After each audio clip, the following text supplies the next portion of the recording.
turned into a war of words, with Crockett's voice shaking as she exposed a brutal injustice, and Stefanik firing back with accusations of reverse discrimination. Inside that marble-walled chamber, half the room erupted in applause. The other half sat frozen in rage. And when the vote came down, the real question wasn't who won. It was, what if justice never stood a chance to begin with? Stay with us. This is a story worth every second of your time. The Capitol felt more like a battlefield than a chamber of law. It was September 2025, and the Oversight Committee had called a high-stakes hearing to reevaluate DEI programs in federal agencies. Chairwoman Elise Stefanik presided with icy poise, her voice cutting through the room like a scalpel.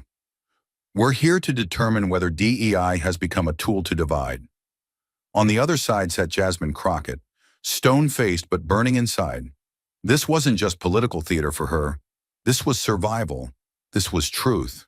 Cameras clicked, aides whispered, and the air buzzed with unspoken hostility.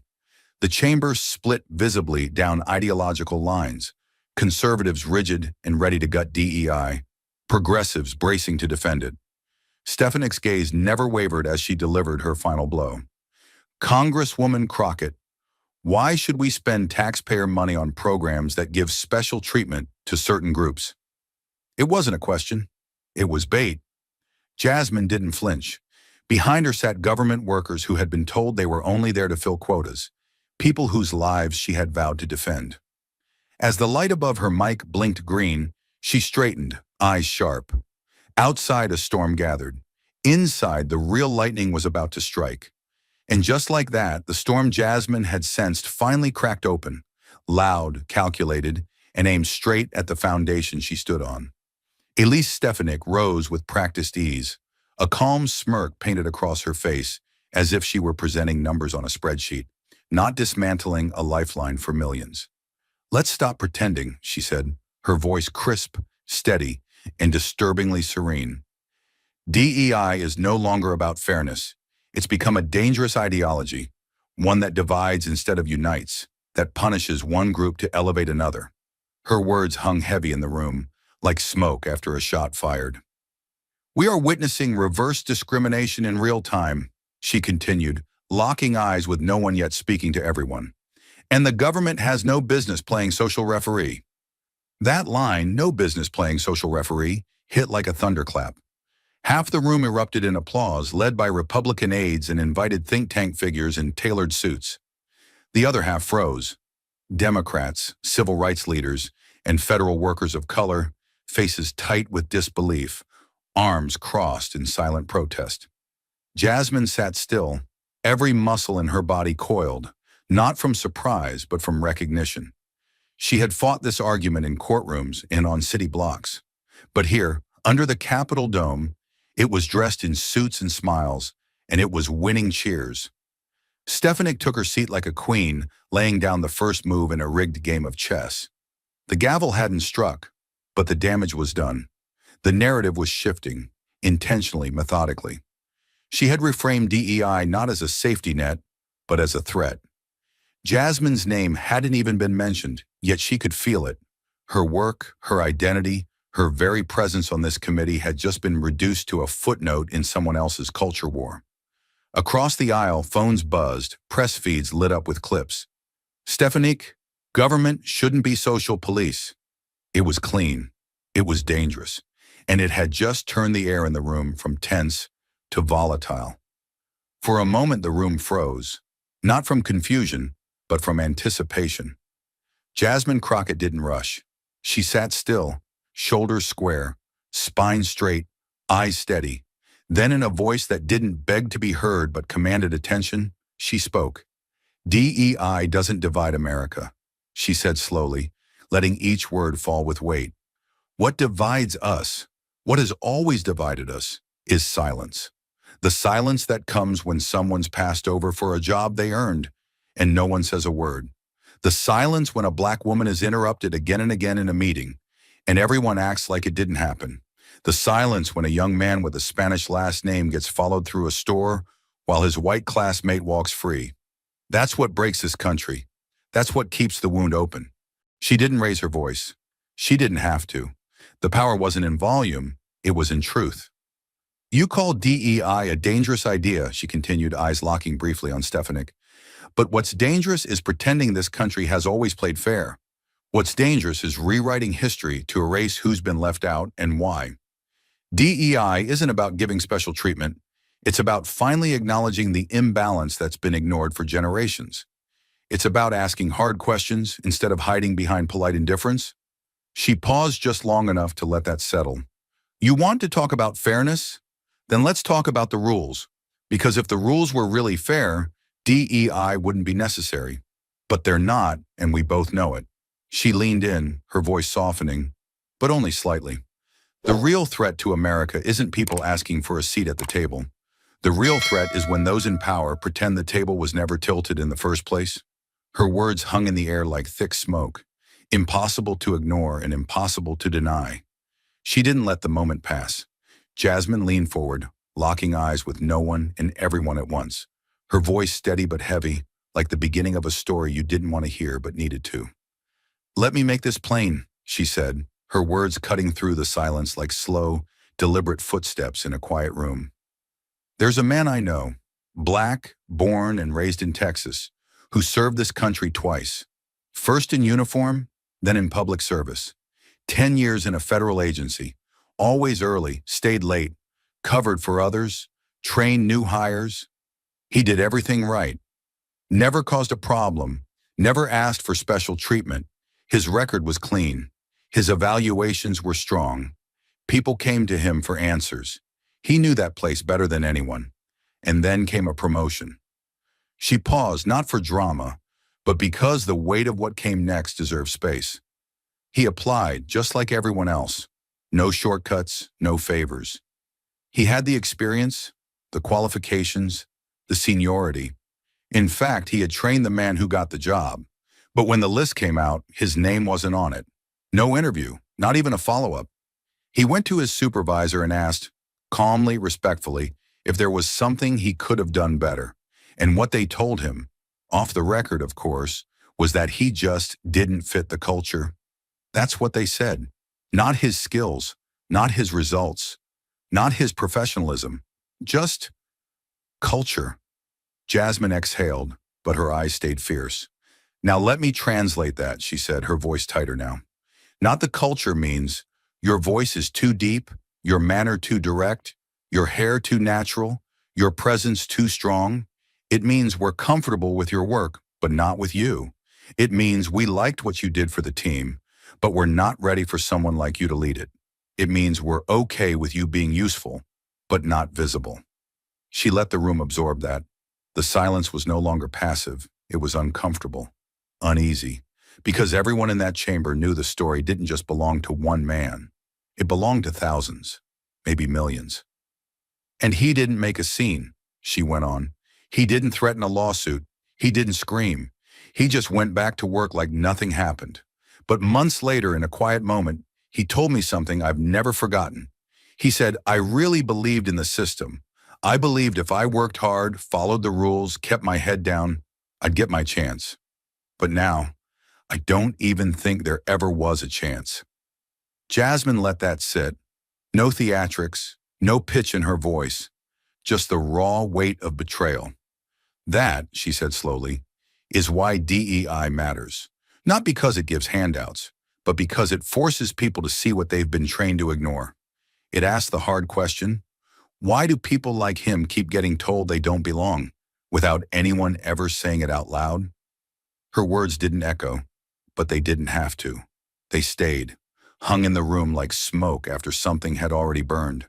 But as Jasmine's words echoed through the room, raw, painful, unshakably human, Elise Stefanik shifted in her seat, eyes narrowing, fingers tapping impatiently against her folder. The power in Jasmine's story had landed hard, and Stefanik knew it.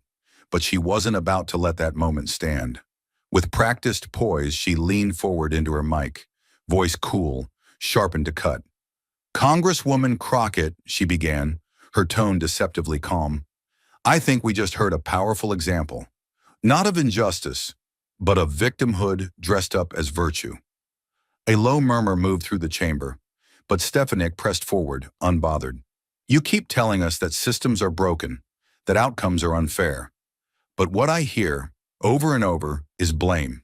It's always the system, always some shadow force keeping people down, never a moment of personal responsibility. She adjusted her chair, lifted her chin, and continued as if she were teaching a lesson. This obsession with oppression, it's exhausting. Not every disappointment is discrimination. Not every no means the game is rigged. Sometimes people don't get promoted because they didn't earn it. Her tone never wavered, but the air around her words turned icy. And let's be honest, she said, looking squarely in Jasmine's direction now. Programs like DEI, they've become a shield for people who don't meet the standard but expect a shortcut, a shield for people who want leadership without merit, who want positions of power they haven't earned because they check the right box. That last sentence hit like a slap in a quiet room. Stefanik didn't blink. She let the silence thicken before twisting the knife further. When you elevate someone based on what they are, instead of what they've done, you insult the very idea of excellence. You send the message that identity matters more than achievement, that mediocrity, wrapped in diversity, is somehow progress. A few heads nodded behind her. Phones clicked, but most of the room just stared, frozen, unsure if they had just witnessed a political statement or a personal attack. Stefanik knew exactly what she had done. She wasn't just challenging DEI, she was challenging the legitimacy of anyone who had ever benefited from it, especially people who looked like Jasmine. And Jasmine? She didn't move, she didn't interrupt. But the weight of what had just been said wasn't lost on her. It wasn't just an attack on a program, it was an attack on her story, her career, her identity. The implication was clear. If you've had help, if you've faced barriers and dared to name them, then maybe you were never good enough to begin with. The words didn't just sting, they threatened to erase everything she stood for. And Stefanik sat back, satisfied. Not because she had proven a point, but because she had turned a wound into a weapon, and smiled while doing it. The room was frozen, not just quiet, but paralyzed. Elise Stefanik's words still hung in the air like smoke after a match had been dropped in a dry forest. Everyone could feel it, the shift, the sting, the invisible line that had just been crossed. But Jasmine didn't react right away. She didn't fidget, didn't adjust her mic. She just sat there, perfectly still, as if absorbing the full weight of what had been said. Her eyes didn't flinch, but there was something behind them, something ancient, something tired. The tired that comes not from one insult, but from years of coded language, dismissive stares, and doors slammed in faces that never got a key. She inhaled slowly, like she was holding something back. Not tears, but fire. And then she spoke. That statement, her voice was quiet but sharp, each syllable as deliberate as a courtroom verdict. That didn't just insult me. She paused, her hands now resting flat on the desk, fingers gently pressed together. That insulted millions of Americans, people who get up every morning and try to do what's right, people who work twice as hard to be seen half as clearly, people who show up with their resumes, their experience, their integrity, and still get told they're not the right fit. Her voice didn't rise, but it grew heavier, each word carrying the weight of every person who had ever been passed over, overlooked, or quietly erased. They're not looking for special treatment, they're just looking for a fair shot, and every time someone like you calls it victimhood, you're not criticizing a policy, you're denying their reality. The room didn't move, no whispers, no shifting. Just silence, thick, electric, waiting. Jasmine leaned forward slightly now, her tone calm but fierce. You say DEI is a crutch? That it gives unqualified people opportunities they don't deserve? She shook her head slowly, voice tightening. Let me tell you what's undeserved. Being told you don't belong after you've already proven you do. Being told to wait your turn when you've been standing at the door for years. Being made to feel like your presence is a problem before you even open your mouth. She looked directly at Stefanik then, unshaken, unafraid. You don't have to say the quiet part out loud. We hear it. We live it. Every single day she let the silence return, Not because she needed a break, but because the truth needed room to echo, and in that stillness something shifted. Not politically, not even publicly, but humanly. It was the moment the room realized this wasn't about Jasmine versus Elise. This was about whether the people in power could admit they'd been blind for too long, and whether they had the courage to finally see. And as the silence tightened once again, Jasmine leaned back in her chair, not to retreat, but to reach into something deeper, something that didn't come from law books or party lines, something that lived in her bones. Her fingers gently tapped the wood of the desk, once, twice, as if steadying herself against the weight of memory. Her voice, when it finally returned, was quieter, but not soft. It was the kind of quiet that demanded listening. "You want to know why I care so much?" And she said, not to Elise Stefanik, not even to the room, but to something larger, the idea of America that had always promised justice and yet kept breaking that promise in plain sight. "It's not because I read a report or followed a trend. It's because I lived it. I bled for it, in rooms where no one clapped, where no cameras rolled, and no one cared what party I was with. Before Congress, before microphones, I was a public defender in Texas, and every single day I stood on the front lines of a system that claimed to be fair, but wasn't. Not even close." She paused and looked around the room, not for effect, but to remind every person sitting there that this wasn't theory.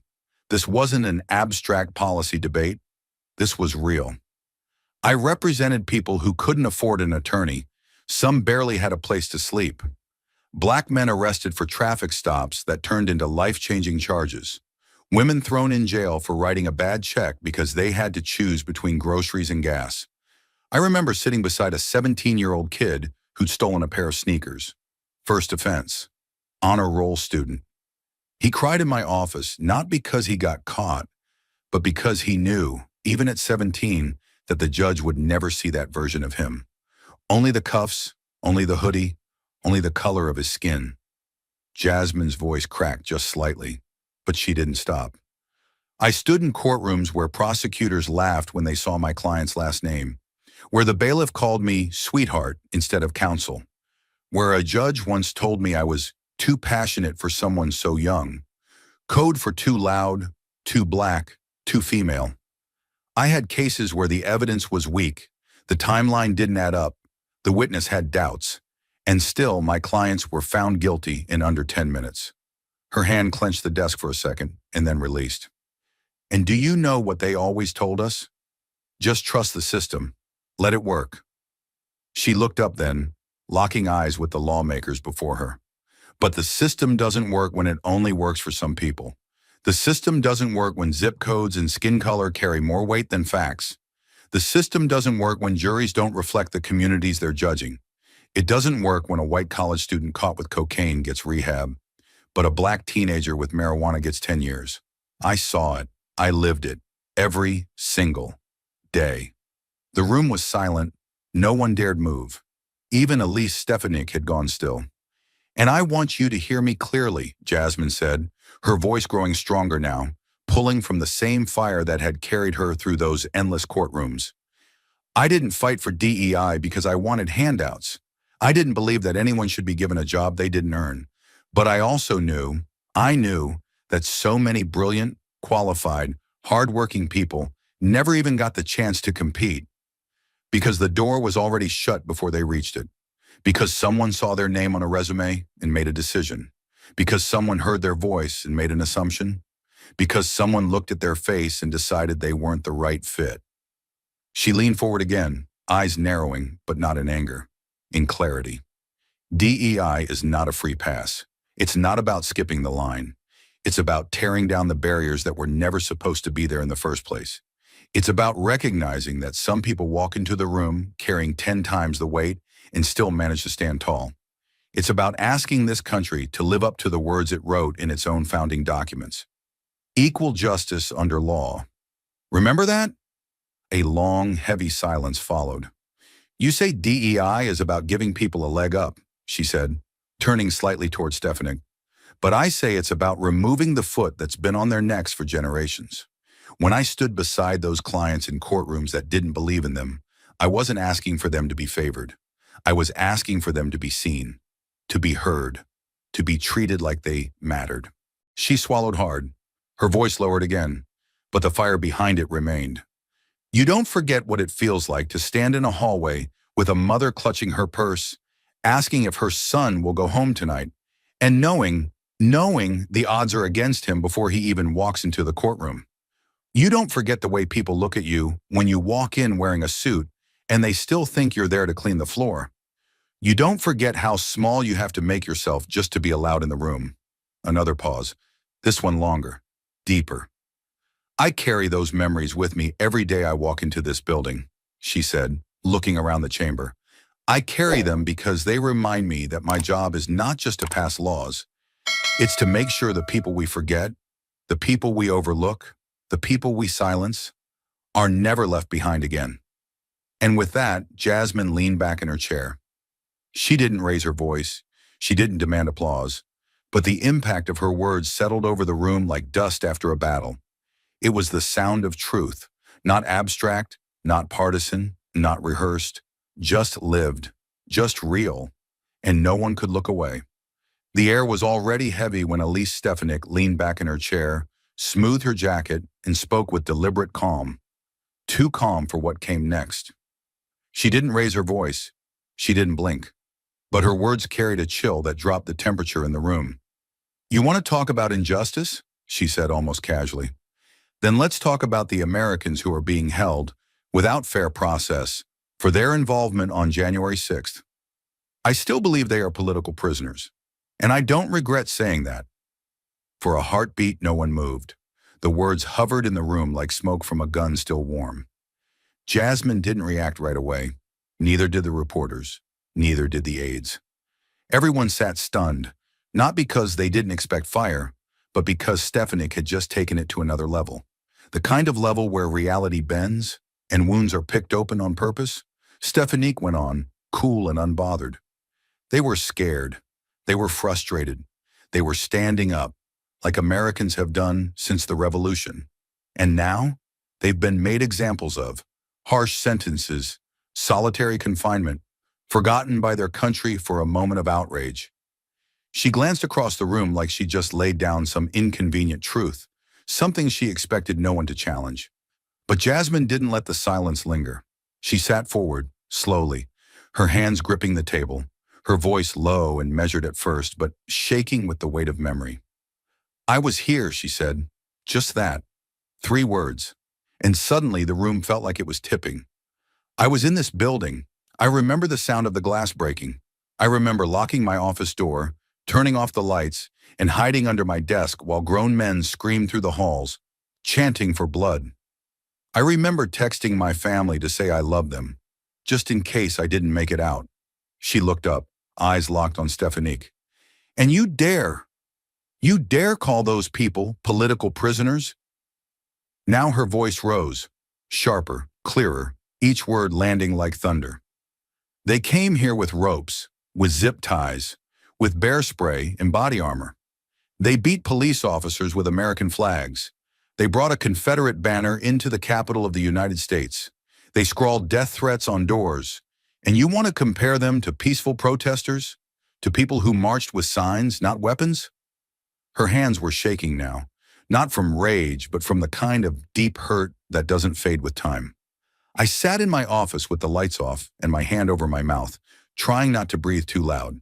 She continued, I remember hearing footsteps run past my door. Boots, heavy, fast. I didn't know if I would be dragged out. I didn't know if I would live. And you're here in this building years later, calling them the victims? Stefanik opened her mouth, but Jasmine didn't stop. She couldn't. You call them patriots. I call them what they were. Violent, armed, organized, and unrepentant. They didn't storm this building because they loved America. They stormed it because they didn't want America to work. For people like me. For voters who don't look like them. For elections they didn't win. Her voice cracked, but she didn't lower it. And now, instead of standing with those who defended this Capitol, you stand with the ones who broke it. You want to talk about injustice? Try being a black woman in this country who's told every day to stay quiet, to stay polite, to stay grateful, even when people are calling for your government to fall. By now, chairs had pushed back. Phones were up.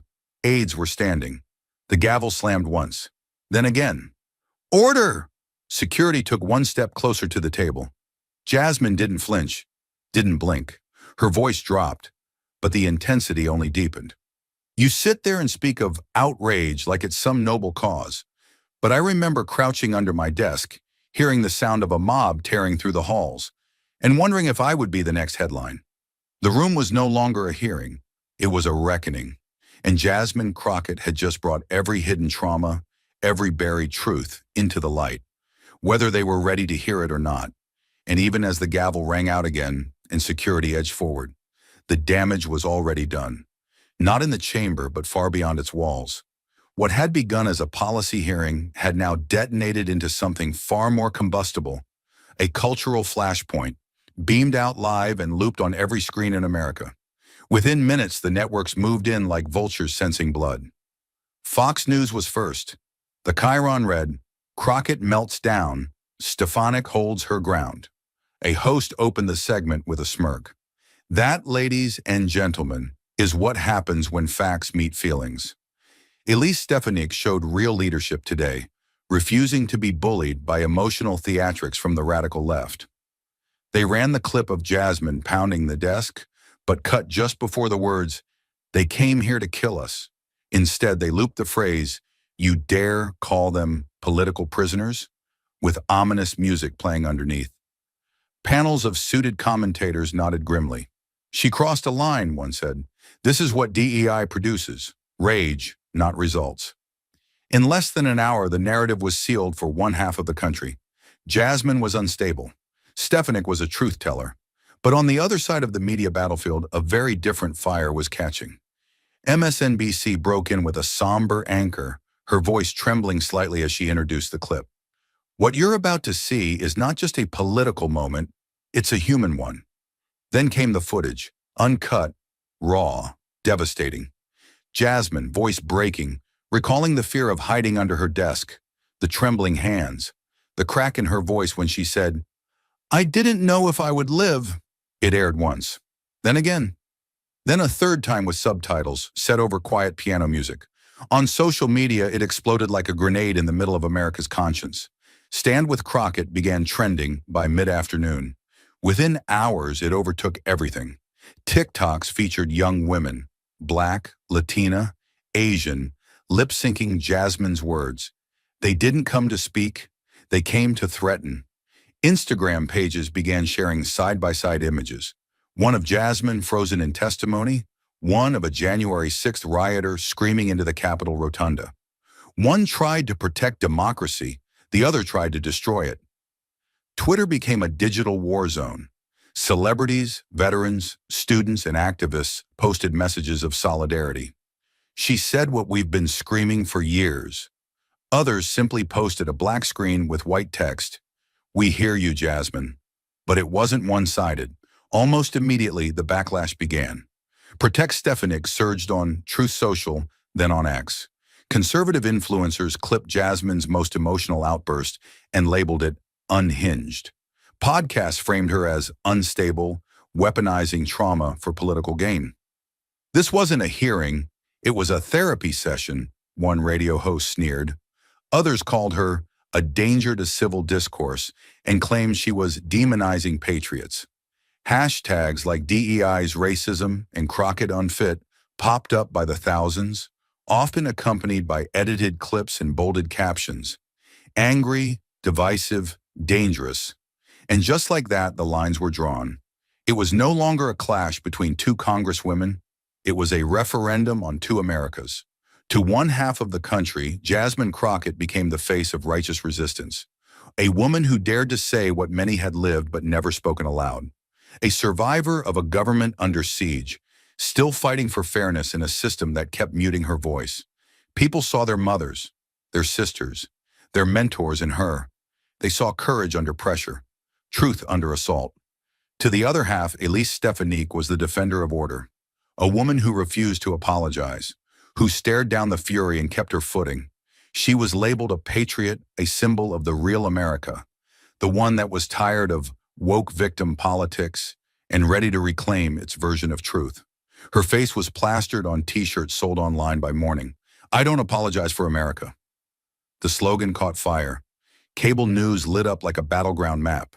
One channel showed a crowd chanting outside the Capitol, "Jasmine! Jasmine!" Mostly young, mostly black and brown, fists raised in peaceful protest. Another showed a convoy of trucks rolling through Pennsylvania with American flags and signs reading, "Free the J6 prisoners." Mostly white, mostly rural, voices booming with country music and outrage. In coffee shops, classrooms, airport lounges, anywhere a screen could glow, Americans weren't watching a hearing anymore. They were watching a showdown between identities, between memories of January 6th and rewrites of it, between lived experience and strategic erasure, and in the chaos, both women became unwilling symbols. Jasmine didn't ask to become a martyr. She had come to testify, to speak, to defend what she believed in. But now every word she'd said was being dissected, mocked, idolized, weaponized. She was praised as a truth teller, but also called names that wouldn't make it past the network censors. In a single afternoon, she was both hero and target. Elise, too, had crossed a threshold she couldn't retreat from. Her words had lit a match, and now her inbox overflowed. One half filled with gratitude, the other with rage. Some messages called her brave. Others sent death threats. But she didn't walk it back. Instead, she doubled down on evening talk shows repeating, "I said what millions of Americans already feel." And just like that, she hardened into something else entirely. Not just a congresswoman, but a crusader. The hearing room was empty now. The chairs were cold, the gavel silent. But out there, in the country it tried to serve, the hearing had only just begun. Two women, two microphones, two truths, and a nation that could no longer pretend it was just having a conversation. It was choosing a side.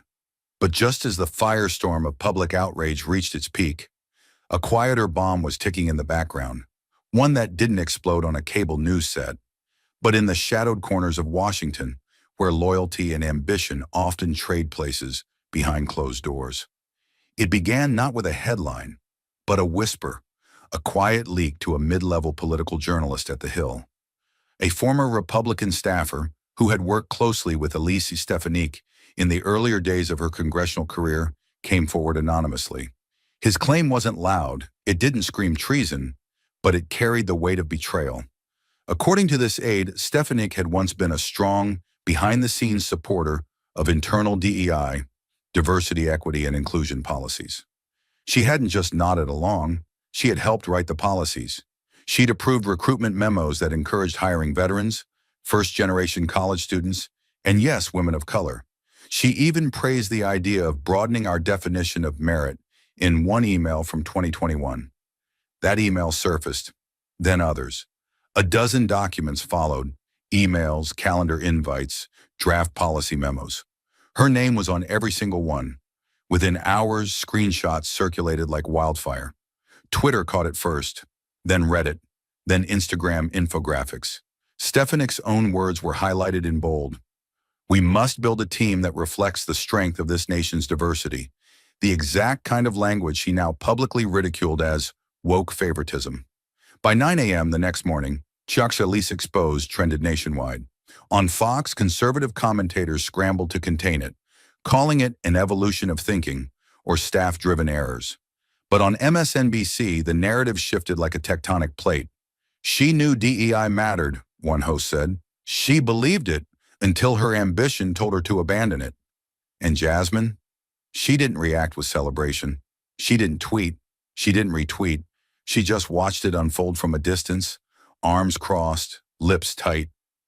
Because for her, this wasn't about winning the moment. It was about finally understanding the full weight of what she had been fighting all along.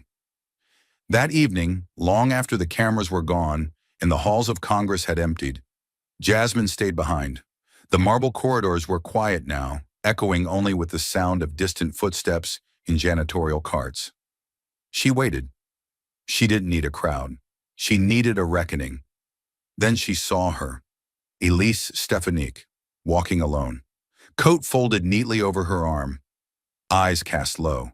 She didn't look like the confident, cutting voice from the hearing. She looked smaller, like someone who'd been cornered by her own reflection. Elise, Jasmine called, firm but quiet. Stefanik stopped. She turned around slowly. Her face, once guarded by performance, was bare now, exhausted, alert, hollow. For a moment, nothing was said. The hallway stretched between them like a courtroom without a judge. Jasmine took a step closer, her heels clicking softly against the marble. "You didn't used to sound like that," she said, not as an accusation, but as a reminder. Elise didn't answer. Her silence was louder than any denial. "I saw the documents," Jasmine continued. "Your name's on them. You supported DEI. You wrote that diversity strengthens public service. That inclusive hiring helps America see itself in its institutions. You meant those words." Stefanik opened her mouth slightly, then closed it. Her fingers tightened around the fabric of her coat. "You believed in this," Jasmine said, her voice sharpening, "until it stopped polling well, until it got branded woke. Then you walked away, not from an idea, but from the people that idea was made to protect. You didn't just abandon a policy, you abandoned us." "It's not that simple," Elise finally whispered. "No," Jasmine said, stepping closer. "But it is that cruel." Her tone didn't rise. It dropped, lower, heavier, more human. "You looked people in the eye and told them they mattered, and now you stand behind microphones and call them a threat. You know the story I told in that hearing was true. You know the fear I described was real, but you decided it wasn't worth anything. Not in your party, not in your rise." Elise said nothing. Jasmine's voice broke, just slightly, but she pushed through. "You didn't have to believe in me, but you did believe in the people I stood up for. I know it. I read it. In your words, in your staff notes, in the policies you signed off on. And now, when it matters most, you pretend it never happened. You pretend they never mattered." Elise blinked slowly. Her mouth opened again, but there was nothing left to say. Jasmine took one step back. Her voice softened, but the edge remained like a blade hidden under silk. "You had a choice, Elise, and you chose the applause." And then she turned, leaving Stefanik standing in the pale yellow light of the Capitol hallway, alone with a silence so deafening it felt like judgment. And as the echo of Jasmine's heels faded into the night, the Capitol seemed to exhale, a long, exhausted breath from a building that had seen too much and changed too little. The next morning, the hearing resumed. But something was different now. The room, though packed, felt hollow. Reporters filled the back rows. Staffers whispered. Lawmakers shifted in their chairs with the weariness of people who already knew how the story would end. This wasn't a debate anymore. It was theater. The script had already been written. The votes had already been counted. The gavel came down with a dull thud. The chair read the motion aloud, his voice flat.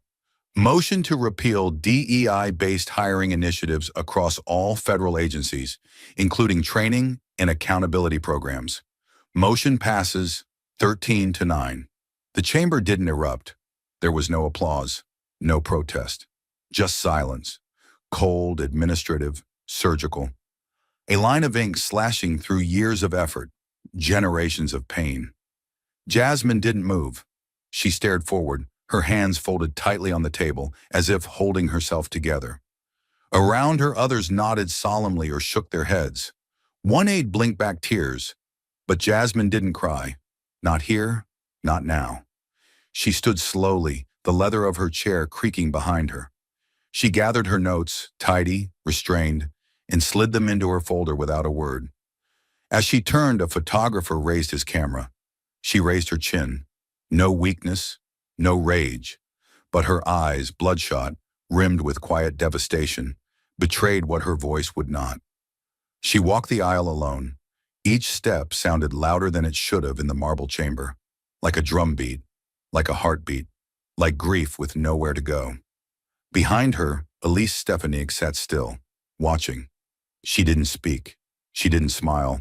Her hands were clasped neatly on the desk in front of her, her posture perfect, her face unreadable.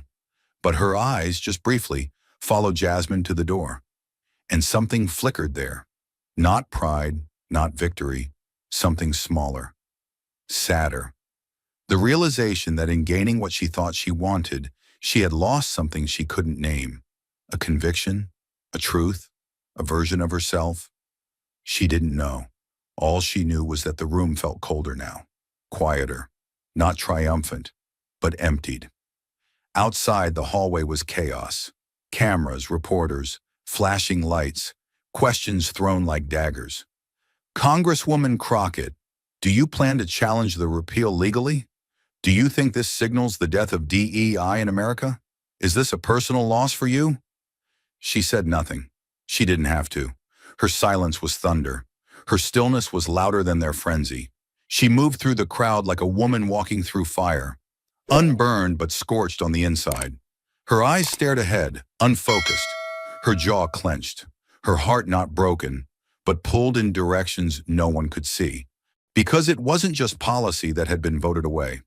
It was years of stories, lives she had fought beside, mothers who had called her at night, crying that their sons had been passed over, arrested, forgotten. Students who had told her, with trembling voices, that they never saw anyone like them in positions of power. Veterans, immigrants, teachers, clerks, people whose names no one would ever print. People who had believed her when she said, "Your story matters." She had carried their voices into the room, and the room had crushed them, not with violence, but with apathy, with a vote. Inside, Elise still hadn't moved. Her aide whispered something in her ear. She didn't respond. Her gaze remained on the door Jasmine had just walked through, as if waiting for something to return. But nothing did. And somewhere deep in her chest, something hollowed out. Because even if she wouldn't admit it, Elise remembered who she used to be. She remembered drafting those memos. She remembered how right it had felt once to talk about equity, not as a threat, but as a promise. She remembered sitting in her office late one night, telling a young staffer that we need to hire people who've earned it, but who've also been denied it for too long. Now those words were gone. Now they didn't fit. Now they were a liability. And yet they echoed louder than the gavel that had closed the hearing. She closed her folder and stood. Around her, her colleagues were already moving on, laughing, shaking hands, preparing for their next media hits. One congressman clapped her on the back. "Hell of a fight, Elise." She smiled politely, but it didn't reach her eyes.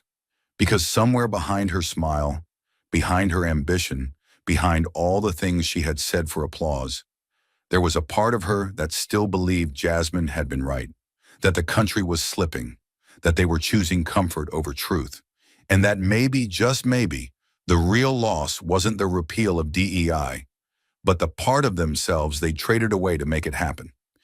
Back outside, Jasmine finally stopped walking.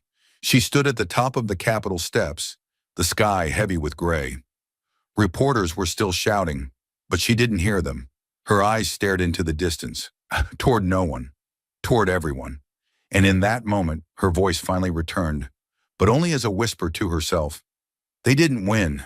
They just made it harder to keep fighting.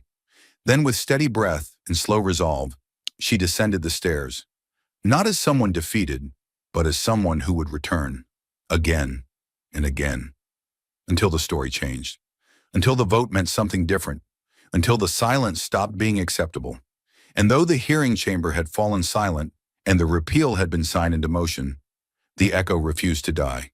It lingered, not in headlines, but in classrooms, kitchens, barbershops, and Sunday pulpits. Like smoke that refused to clear, like a question the country didn't know how to answer. And then exactly 1 month later, The Atlantic dared to put that question on the cover in bold, defiant type. Who are we building this nation for? It wasn't a rhetorical question. It was a mirror, held up to America's face, daring it to look. The article wasn't partisan. It wasn't shrill. It was slow, thoughtful, surgical. It traced the timeline from the January 6th hearings to the DEI repeal, exposing not just what was said, but what was lost. It opened with Jasmine's line from the hearing, "They didn't come to speak, they came to threaten." And then dissected how a nation that claims equality, could watch that line go viral and still vote to erase the very programs meant to prevent such threats. This isn't just about diversity policy, the article read. This is about the fear of sharing power and the comfort of keeping things the way they have always been. The piece included images: Jasmine speaking, eyes wet but unbroken; Elise Stefanik, mid-sentence, expression unreadable; protesters on both sides of the Capitol steps. It ended with a haunting paragraph. Perhaps the real fear isn't that DEI gives too much to too few, but that it asks the powerful to give anything up at all. Across the country, something began to stir. Universities added the article to required reading lists. High school debate teams chose the hearing as their topic. Clergy quoted Jasmine's testimony from their pulpits, placing her words beside scripture. Artists painted murals. One viral TikTok featured an animation of Jasmine's courtroom speech set to orchestral music captioned, "This is what truth sounds like." But Jasmine didn't rest in the spotlight. She didn't go on a victory tour. She returned to the field, back to community centers, labor halls, small churches with leaky roofs and folding chairs. In Birmingham, she stood with sanitation workers fighting discriminatory layoffs. In Oakland, she met with students from underfunded schools whose AP classes had been cut. In Baltimore, she held a town hall where no one wore suits and no one brought scripts, just raw questions and the hunger for something better. And in every room, someone would ask, "How do we keep going when they vote against us?" And she would answer, calm but fierce, "They can take policy, but they can't take voice. They can't take truth, and they can't take your worth." Everywhere she went, people repeated her line back to her like scripture, like armor. "I wasn't born to prove I'm worthy. I was born with worth." It became more than a quote. It became a seed. Meanwhile, Elise Stefanik returned home to a district that felt different. The applause lines weren't landing the same. The donors smiled but asked harder questions. In a local town hall in Saratoga Springs, she was confronted by a retired school principal who looked her straight in the eye and said, "You used to believe in education equity. I read your emails from 2021. What happened to that woman?" Elise didn't answer. She pivoted carefully, but the crowd didn't cheer. And that silence spoke louder than any policy statement ever could. Her staff assured her it would pass. News cycles move fast, they said, but something inside her knew this one wouldn't. Because even if she survived politically, something had fractured. A trust, a tether, and she couldn't shake the sound of Jasmine's voice in that empty hallway. "You chose the applause." That voice would not let her sleep. But the final chapter of this story didn't belong to Elise, or even Jasmine. It belonged to the ones who came after. Late one afternoon, in the hushed stillness of the Library of Congress, a young black student sat alone at a desk in the reading room. The ceilings arched above him like a cathedral. Shafts of soft light filtered through the tall windows, hitting the brass lamps on every table. Before him sat a printed transcript of the hearing, highlighted, circled, annotated. He wasn't studying for a test. He was studying for something else, something heavier. He leaned forward, elbows on the table, lips moving silently as he read the line for the third time. "I wasn't born to prove I'm worthy. I was born with worth." He closed his eyes, and when he opened them again, the world had not changed. But he had. Around him, the library stayed quiet. But inside him, something had been claimed. Something no repeal, no committee vote, no political pivot could undo.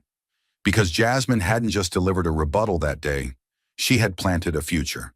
And the echo of her words would keep moving, through classrooms, protests, courtrooms, and yes, into quiet reading rooms, where someone someday would read that same sentence and remember that the fight for dignity never ends in defeat. It only begins again. It started small. One envelope, no return address. Just a single line on the back flap. To Congresswoman Jasmine Crockett. Inside was a letter written in blue ink, the words slightly slanted, the paper folded 4 times like someone had held it for days before sending. It read, "I watched the hearing. I've never written to anyone in government before, but when you said I wasn't born to prove I'm worthy, I felt like you were talking to me. Thank you. I needed to hear it. I needed to believe it." Jasmine held the letter for a long time. Then came another, and another. Dozens, hundreds. They came in every form. Careful cursive, all caps, crayon on notebook paper, printed in Times New Roman with footnotes. Some were emailed, others hand-delivered to her office by trembling constituents who didn't ask for selfies or autographs. They just wanted to say, "You saw me." One letter came from a retired teacher in Mississippi. "I taught black students for 30 years and never had the words to explain to them why they had to work twice as hard. You gave me those words. You gave me peace." Another from a high school senior in rural Ohio. "We don't talk about race in my house. When I watched you, I finally understood why it matters. I want to be like you." A former Marine from Nevada wrote, "I used to mock DEI. Then my daughter came out, and I watched your hearing. I was wrong. Thank you for teaching an old soldier something new." Some letters told stories of quiet pain. A black nurse passed over for promotion 5 times. A single mother in Georgia who stopped applying for federal jobs after one too many culture fit rejections. A Cherokee student who dropped out of college after being labeled diversity admission in front of classmates.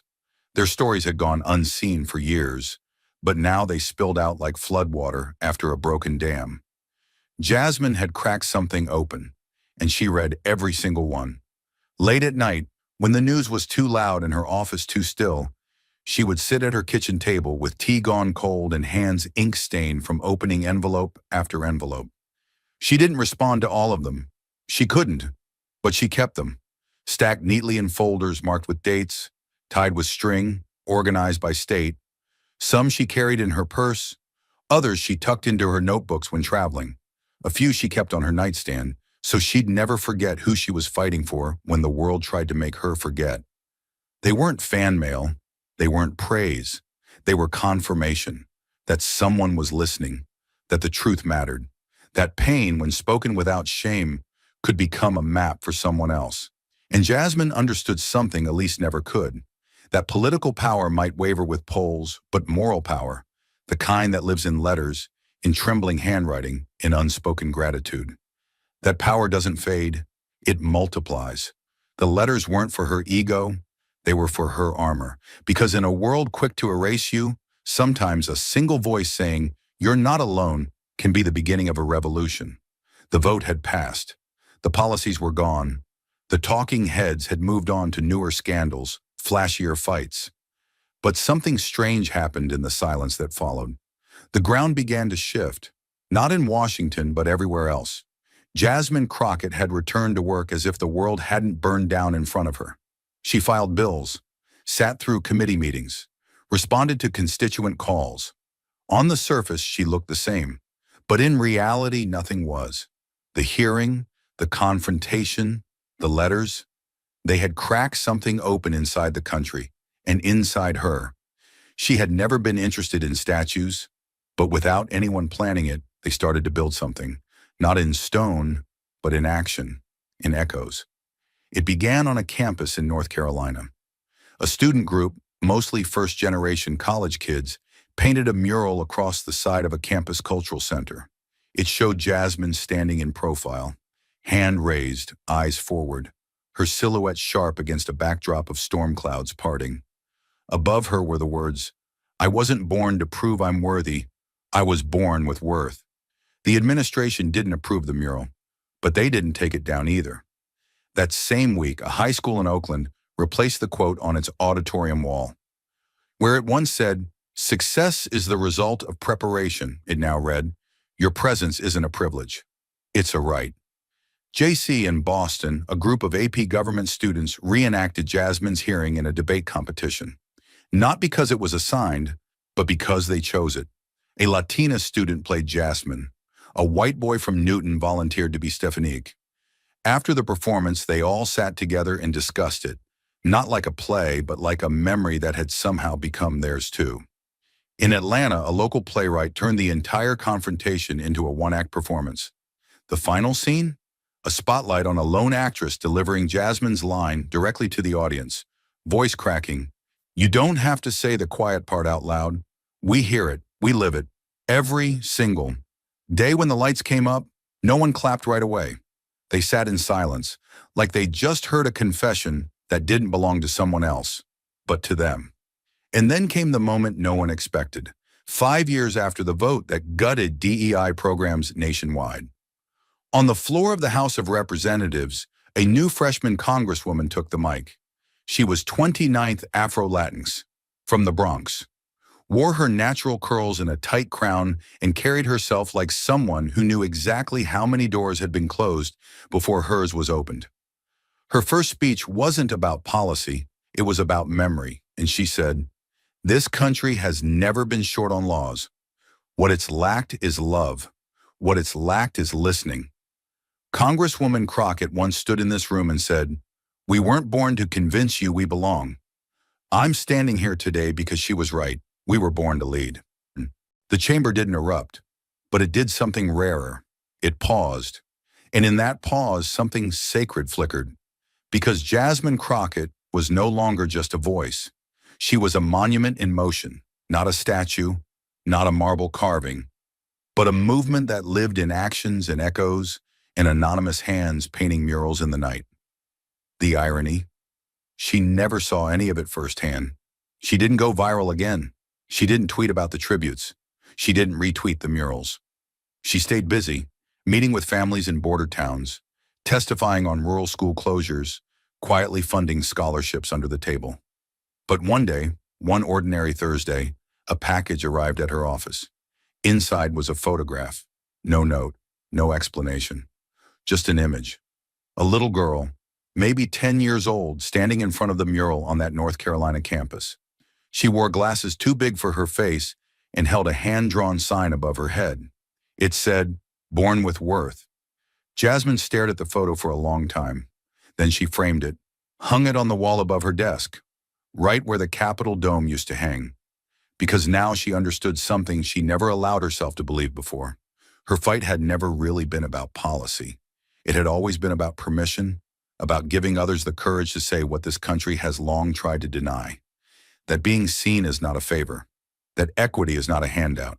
That worth is not something you earn to fit in. It's something you protect to stand out. And so she kept moving. Not for glory, not for recognition, but because somewhere out there, a girl she'd never meet was standing a little taller. A boy with doubts was applying to law school. A teacher was rewriting her syllabus. A voter was asking a harder question. And that, she realized, was what legacy really meant. Not what you leave behind when you're gone, but what rises because you stayed. And as the photo of the little girl hung above Jasmine's desk, eyes bright, fists lifted, standing in front of a mural painted with defiance, the meaning of everything that had come before began to crystallize.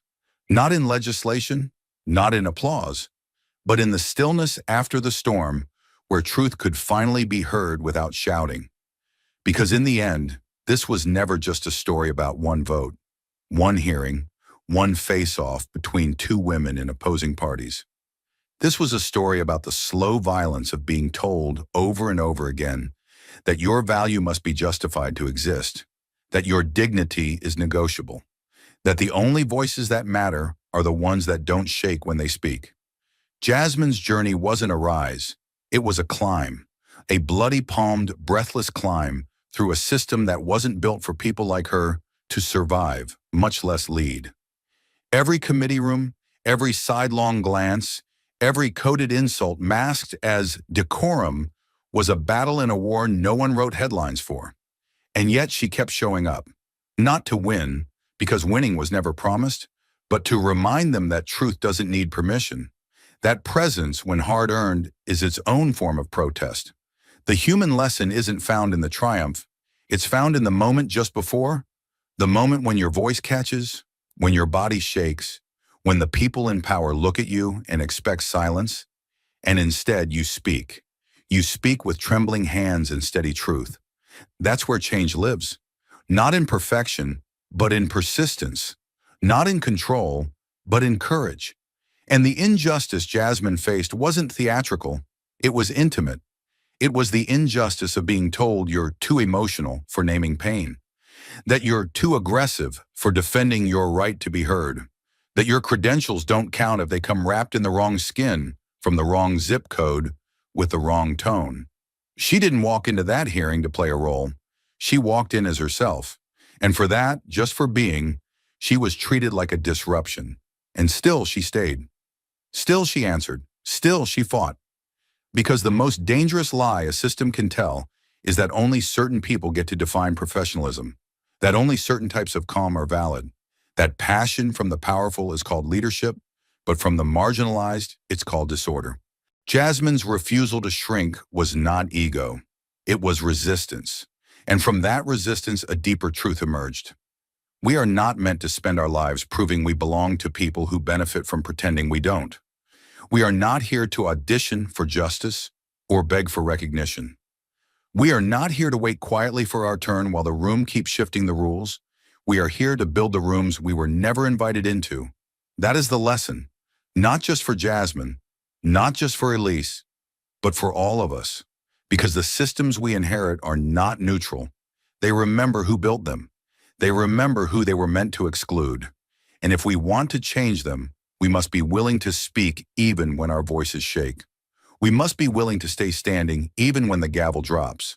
And perhaps most importantly, we must remember that justice isn't a destination.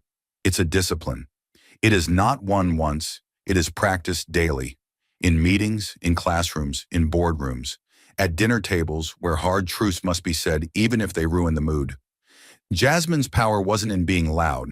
It was in being unflinching, in refusing to apologize for a presence that made others uncomfortable only because it was honest. She didn't need permission to be powerful. She needed only to remember that power given by others can always be taken, but power rooted in truth cannot be moved. And that is what lives on. Not just in her words, but in the students now quoting her in debates, in the veterans rethinking what patriotism means, in the mothers telling their daughters they don't have to tone it down to be respected. This isn't about one congresswoman. It's about what happens when truth enters a room that's used to being comfortable. It's about what happens when someone refuses to play small so others can feel big. It's about the courage to disrupt a lie so old it sounds like tradition. And if there is a monument to be built, let it not be in stone. Let it be in every moment someone decides to stay visible in a place designed to erase them. Let it be in every question that starts with, who are we building this for? Because when enough people ask that question, loudly, stubbornly, relentlessly, the room begins to change. And the lesson Jasmine Crockett left behind isn't about politics. It's about memory, about reclaiming it, and about never letting anyone else write the ending for you. Thank you for watching until this moment and for standing with us on this journey for justice. Your support means everything. Like, subscribe and turn on notifications so you never miss what's next. And we'd love to hear your thoughts. Leave a comment below and let us know what moved you most in this story. Together, our voices make a difference. Jasmine Crockett entered the Capitol hearing with a 300-page dossier and one devastating question for Governor Ron DeSantis. Why were migrant children flown away without their parents? In a room pulsing with cameras, lawmakers, and rising outrage, she exposed hidden contracts, forged approvals, and a governor left speechless when confronted with the truth. Her final words didn't just echo, they detonated, tearing through every lie the system tried to bury. But what exactly did Jasmine say that stopped the room cold and forced a nation to face itself? Stay with us.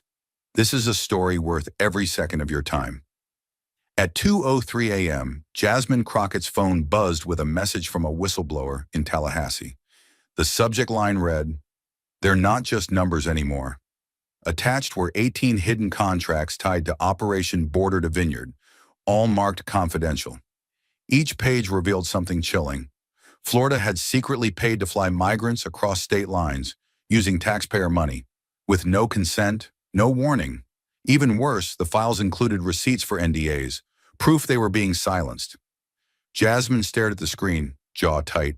This wasn't just a policy, it was a cover-up, and now she had the evidence to expose it. Meanwhile, in the Florida governor's mansion, Ron DeSantis was already in crisis mode.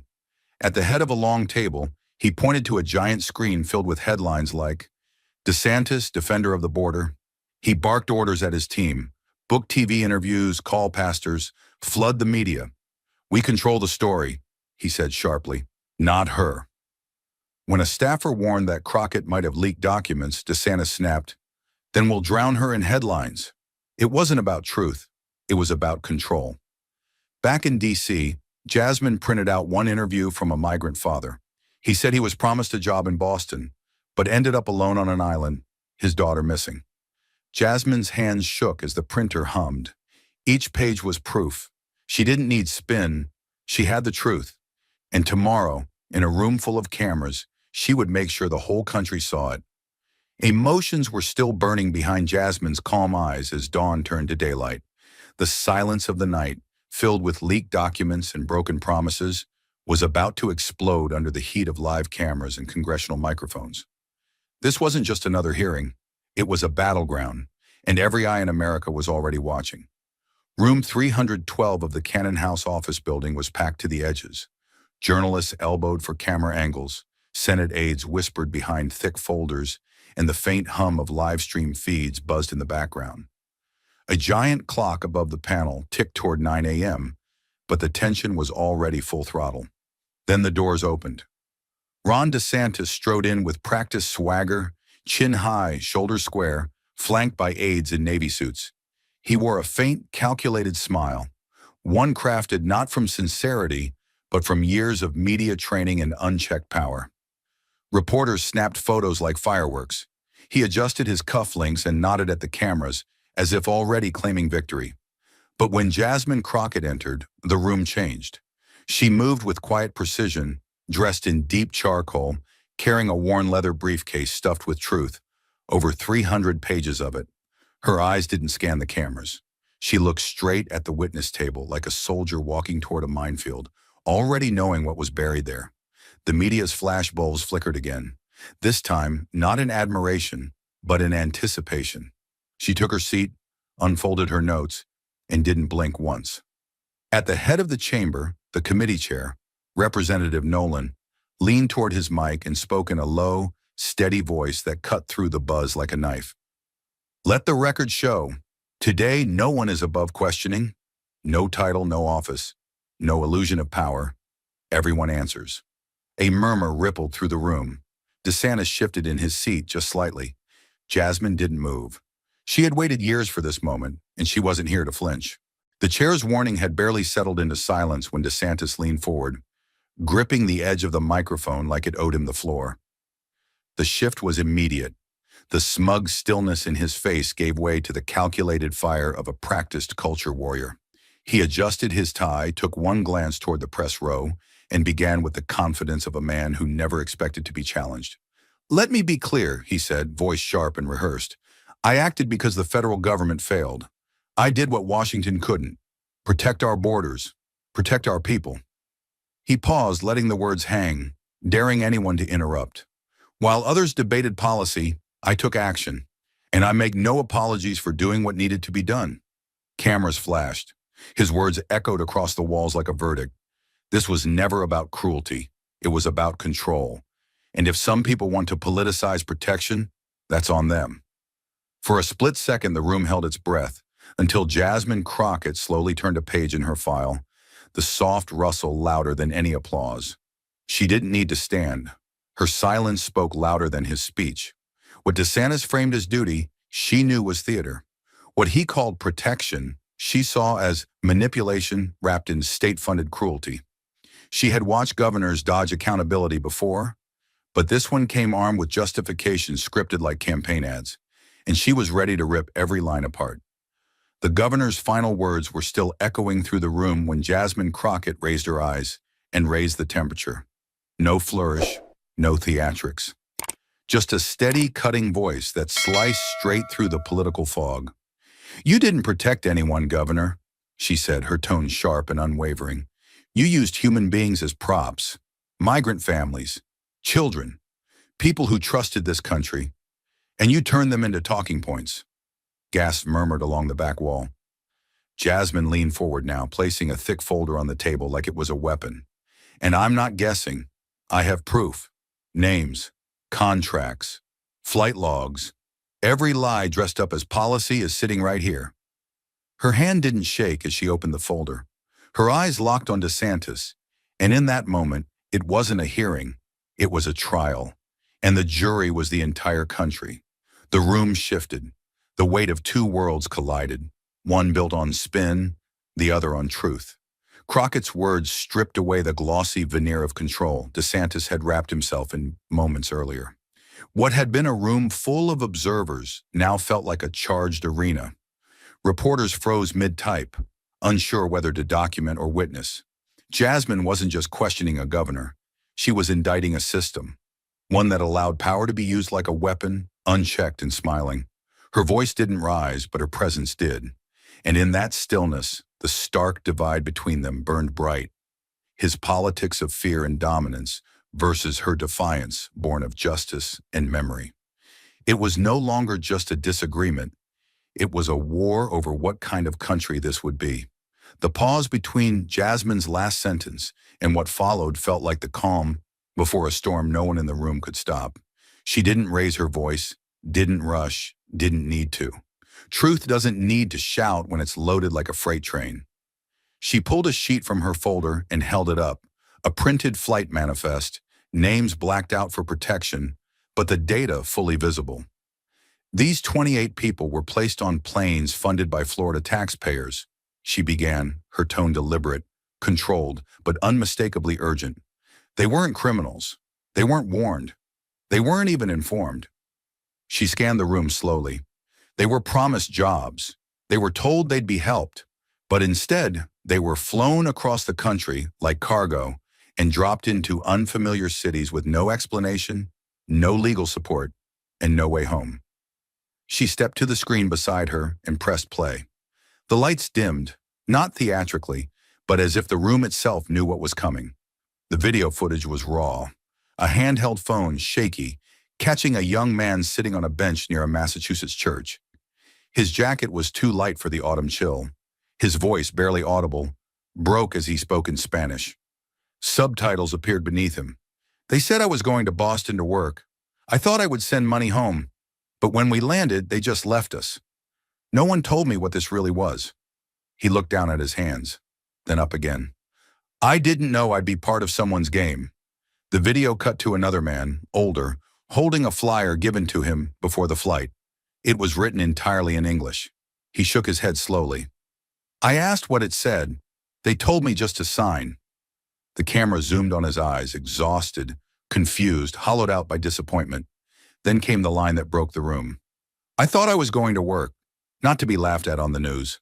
When the screen went dark, you could hear the hum of the air vents again. That's how quiet it got. Even the reporters had stopped typing. No rustling paper, no whispered comments. Just silence, and the echo of a man who came looking for a future and found himself turned into a headline. Jasmine stood motionless for a moment, eyes fixed on the screen, as if holding space for every person not in that room to speak for themselves. She turned back toward the committee, voice barely louder than a whisper, but impossible to ignore. These are not policies. These are not numbers. These are people. And this is what we've done to them in the name of politics. Her gaze landed on DeSantis, who now sat frozen, his hands clenched in front of him, jaw locked. Tell me, Governor, what exactly were you protecting when you stripped away their dignity? In that moment, there were no red states or blue states in the room, only faces, some ashamed, some angry, all suddenly unable to look away. The weight of Jasmine's evidence hung in the room like smoke, thick, inescapable, choking. And yet DeSantis didn't flinch. He leaned forward, adjusted his mic, and delivered the same kind of polished sidestep that had gotten him through dozens of press briefings. With all due respect, he said, his voice even but tightening at the edges, the execution of those flights was handled entirely by local coordinators, contractors, third-party logistics teams. I wasn't involved in operational decisions. Any confusion, any miscommunication, that's on them, not me. It was the kind of answer that sounded reasonable.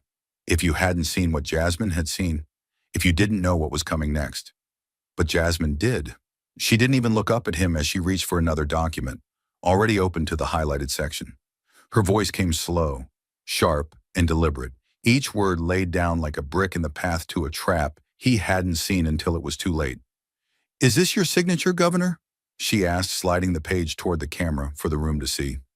It was a standard approval memo, dated 3 weeks before the first flight. Bold at the bottom in black ink. Approved R. DeSantis. Her eyes met his then, calm and unblinking. Because if you didn't authorize this, someone has a very good imitation of your handwriting and your executive stamp. The silence cracked wide open. A ripple moved through the room. First disbelief, then something colder. Realization. DeSantis blinked, lips parted as if to speak, but no words came. The illusion of distance, of plausible deniability, dissolved under the fluorescent lights. Jasmine didn't smirk. She didn't gloat. That wasn't her job. Her job was clarity. And the truth had just hit the floor like a gavel. The silence after Jasmine revealed the governor's signature was heavy, but it wasn't over. She leaned slightly forward, eyes steady, voice calm, as she said, "Mr. Chairman, I request the committee now hear from Mr. Marcus Ellis."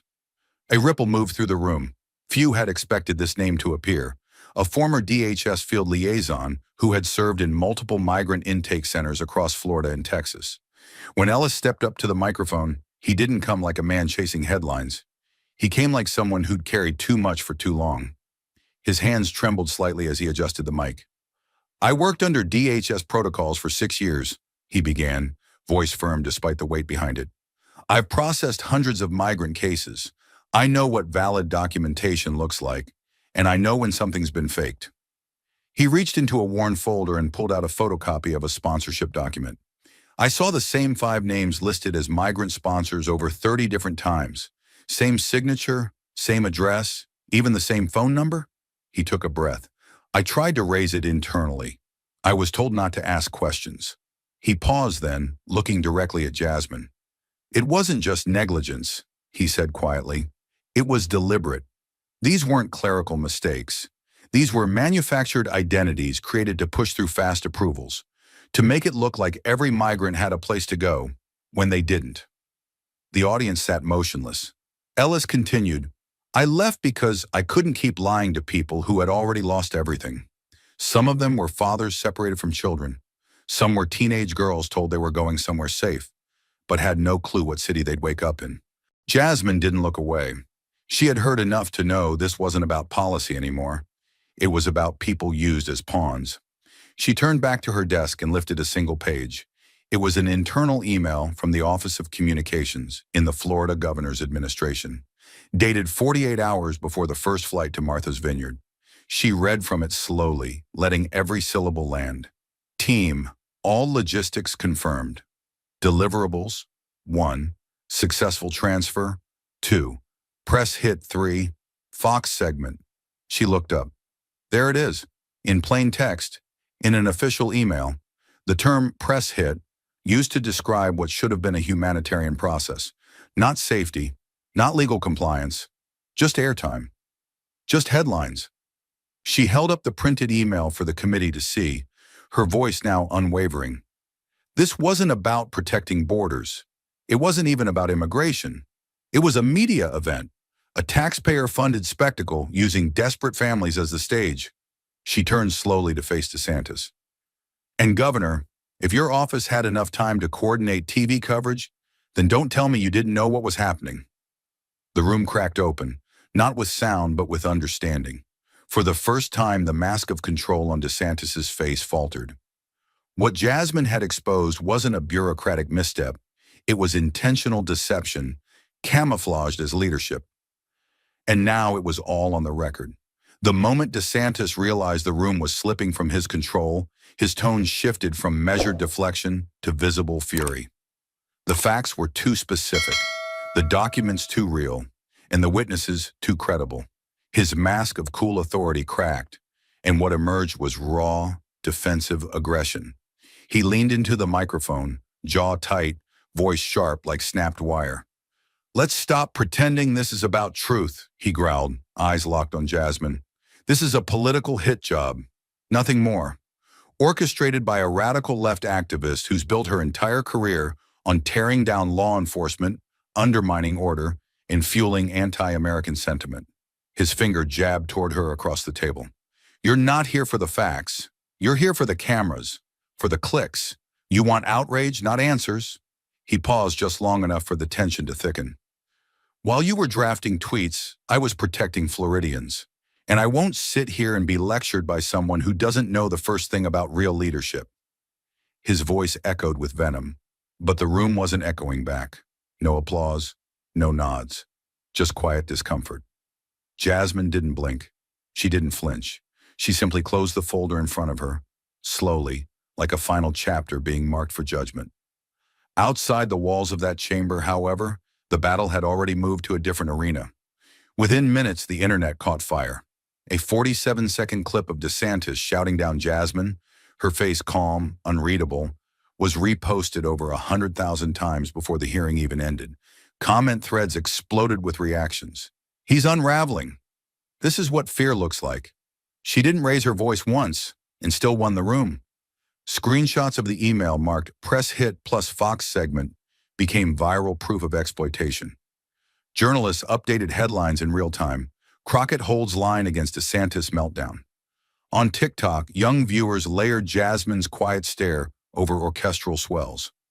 On Reddit, legal experts broke down every word he said, pointing to where his argument crumbled under scrutiny.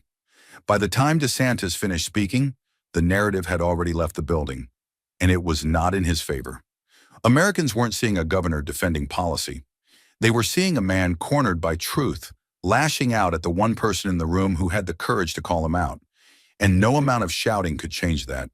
The tension from DeSantis's outburst had barely settled when Jasmine Crockett quietly reached into her folder once more. Her movements were slow, deliberate, almost too calm in contrast to the storm she was about to unleash. She looked up, locked eyes with the committee chair, then shifted her gaze back to the room, her voice steady but cutting. If we're going to talk about facts, not slogans, then let's start here. She held up a printed excerpt from Florida's 2022 to 2023 appropriations bill. Bolded in red ink was a single line item, $12 million allocated for the relocation of unauthorized aliens. She let that figure hang in the air for a moment, then turned to face DeSantis. This was not part of any immigration reform package. It was not reviewed in committee. It was not debated on the floor. It was inserted, tucked away in a budget the public never had a chance to question. She flipped to the next page. Page 246, she said, holding the budget summary toward the cameras. Buried between unrelated education subsidies and storm recovery funds. No line item justification, no breakdown of expected outcomes. Just $12 million handed directly to the governor's office with virtually no oversight. Her voice didn't rise. It didn't need to. Do you know what $12 million could do in Miami-Dade right now? In Broward? In Palm Beach? It could fund shelters, legal clinics, mental health services. Instead, it funded private jets and photo ops. She tapped the bottom of the document. And all of it, every single dollar, was moved without a single public hearing. No input from the people. No vote from their elected representatives. She paused, then added with quiet fire, this wasn't leadership. This was unilateralism masked as crisis management, a silent appropriation for a very loud performance. Across the room, DeSantis's posture stiffened. His jaw clenched, but he said nothing. Jasmine let the silence breathe, filling the space he could no longer command. Then she finished, her voice low but piercing. The people of Florida didn't consent to this, not with their votes, not with their voices, and certainly not with their tax dollars.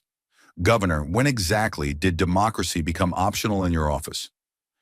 And for the first time in the hearing, even those on his side of the aisle shifted in their seats, eyes a little less certain, silence a little heavier.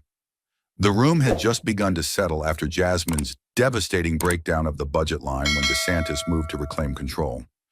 He straightened his tie, leaned into the mic with a calculated air of restraint, and delivered his counterpunch with the clipped, confident cadence of a man who had practiced this line dozens of times behind closed doors.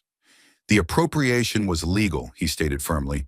It was passed by the legislature, signed into law through the appropriate channels, and vetted by state budgetary council. There is nothing unlawful about the funds or the process. Every expenditure was authorized. His tone dripped with finality, daring anyone in the room to challenge the machinery of governance itself. For a brief second, it worked. Some committee members nodded reflexively, others shuffled their notes, relieved perhaps to return to the familiarity of procedure and legal formality. But Jasmine didn't blink. She'd been waiting for him to say exactly that. With the precision of a surgeon, she slid a single page from her folder and held it up for the room to see. It was marked Amendment 7A, line 1225, Governor's Executive Allocation. A timestamp gleamed at the bottom, 11:42 p.m., June 30th. Jasmine didn't need to raise her voice. The document did the work. What the governor failed to mention, she began, cool and unshaken, is that this line item was not part of the public version of the budget review during daylight hours. It was inserted after the final public session had closed. No debate, no recorded discussion. It slipped in during what insiders call the twilight window, a maneuver used to bury controversial spending in the chaos of midnight revisions. She tapped the lower corner of the page, pointing to the obscure procedural clause cited. Rule 7.13, Emergency Post-Session Revisions. Then she looked up and added, a rule not intended for immigration programs, but for actual emergencies, like hurricane relief or structural collapse. Her voice hardened slightly. This wasn't oversight. It was concealment, executed not with transparency, but with tactical ambiguity. The kind of maneuver used by leaders who don't want their constituents to read what's been done in their name until it's too late. A visible shift moved across the chamber like a wave breaking over glass. DeSantis remained motionless, his jaw tight, eyes fixed forward. But the atmosphere had changed. What had once been mild deference toward a rising national figure now cracked into doubt. One by one, committee members began flipping through their copies of the budget. Staffers behind the dais leaned in and whispered. Journalists who had arrived expecting a soundbite spectacle now found themselves chronicling what looked less like partisan sparring and more like the slow, public unraveling of a powerful man's carefully curated image. Jasmine looked around the room one last time before speaking again. Her words came low and clear. If power is exercised in silence, behind closed doors, with no voice from the people, then what we're witnessing here today isn't governance. It's manipulation, and it must be exposed. In that moment, the tide turned, not with an outburst, not with a vote, but with something far more irreversible, the loss of trust. The courtroom had grown cold, not from temperature, but from the unmistakable chill that follows when truth sinks its teeth into power and refuses to let go. Jasmine Crockett had walked the committee through contracts, budget loopholes, fake paperwork, and PR schemes. But now she reached for something different. Not a legal brief, not a policy memo. Just a single piece of paper, folded 4 times, edges worn like it had been held too tightly by too many hands. Her voice when she spoke was quieter than before. Not weak, just reverent. Like she knew what came next didn't need volume, it needed silence. I want to share something with this committee, she said, looking down at the paper in her hands. This letter was written by a child, 11 years old, who was placed on one of the governor's flights to Martha's Vineyard. Her name is Isabella. She was separated from her mother at a temporary holding site. She didn't speak English. She was told nothing about where she was going. And no one told her when she would see her family again. Jasmine unfolded the note slowly, carefully. It's written in pencil, in Spanish. We had it translated by a volunteer. I want her voice, not mine, to close this chapter. She began to read, eyes scanning each line like it was a wound. They put us on a bus. I asked if my mama was coming, and they said she was in another place. They gave me a bag of snacks. We drove a long time, and I fell asleep. When I woke up, I was on an airplane. I thought maybe we were going to see my cousins. But we landed, and I didn't know anyone. A lady gave me a blanket and told me to wait. I waited all night. I didn't see my mama. I didn't see anyone I knew. Why did they fly me away without my mom? The final sentence landed like a brick on the soul of the room. No one moved. No one blinked. The lights above hummed softly, but even that seemed too loud now. One congresswoman, a mother of 3, lowered her head, visibly trembling, and wiped a tear from the corner of her eye. A staffer near the door stopped typing.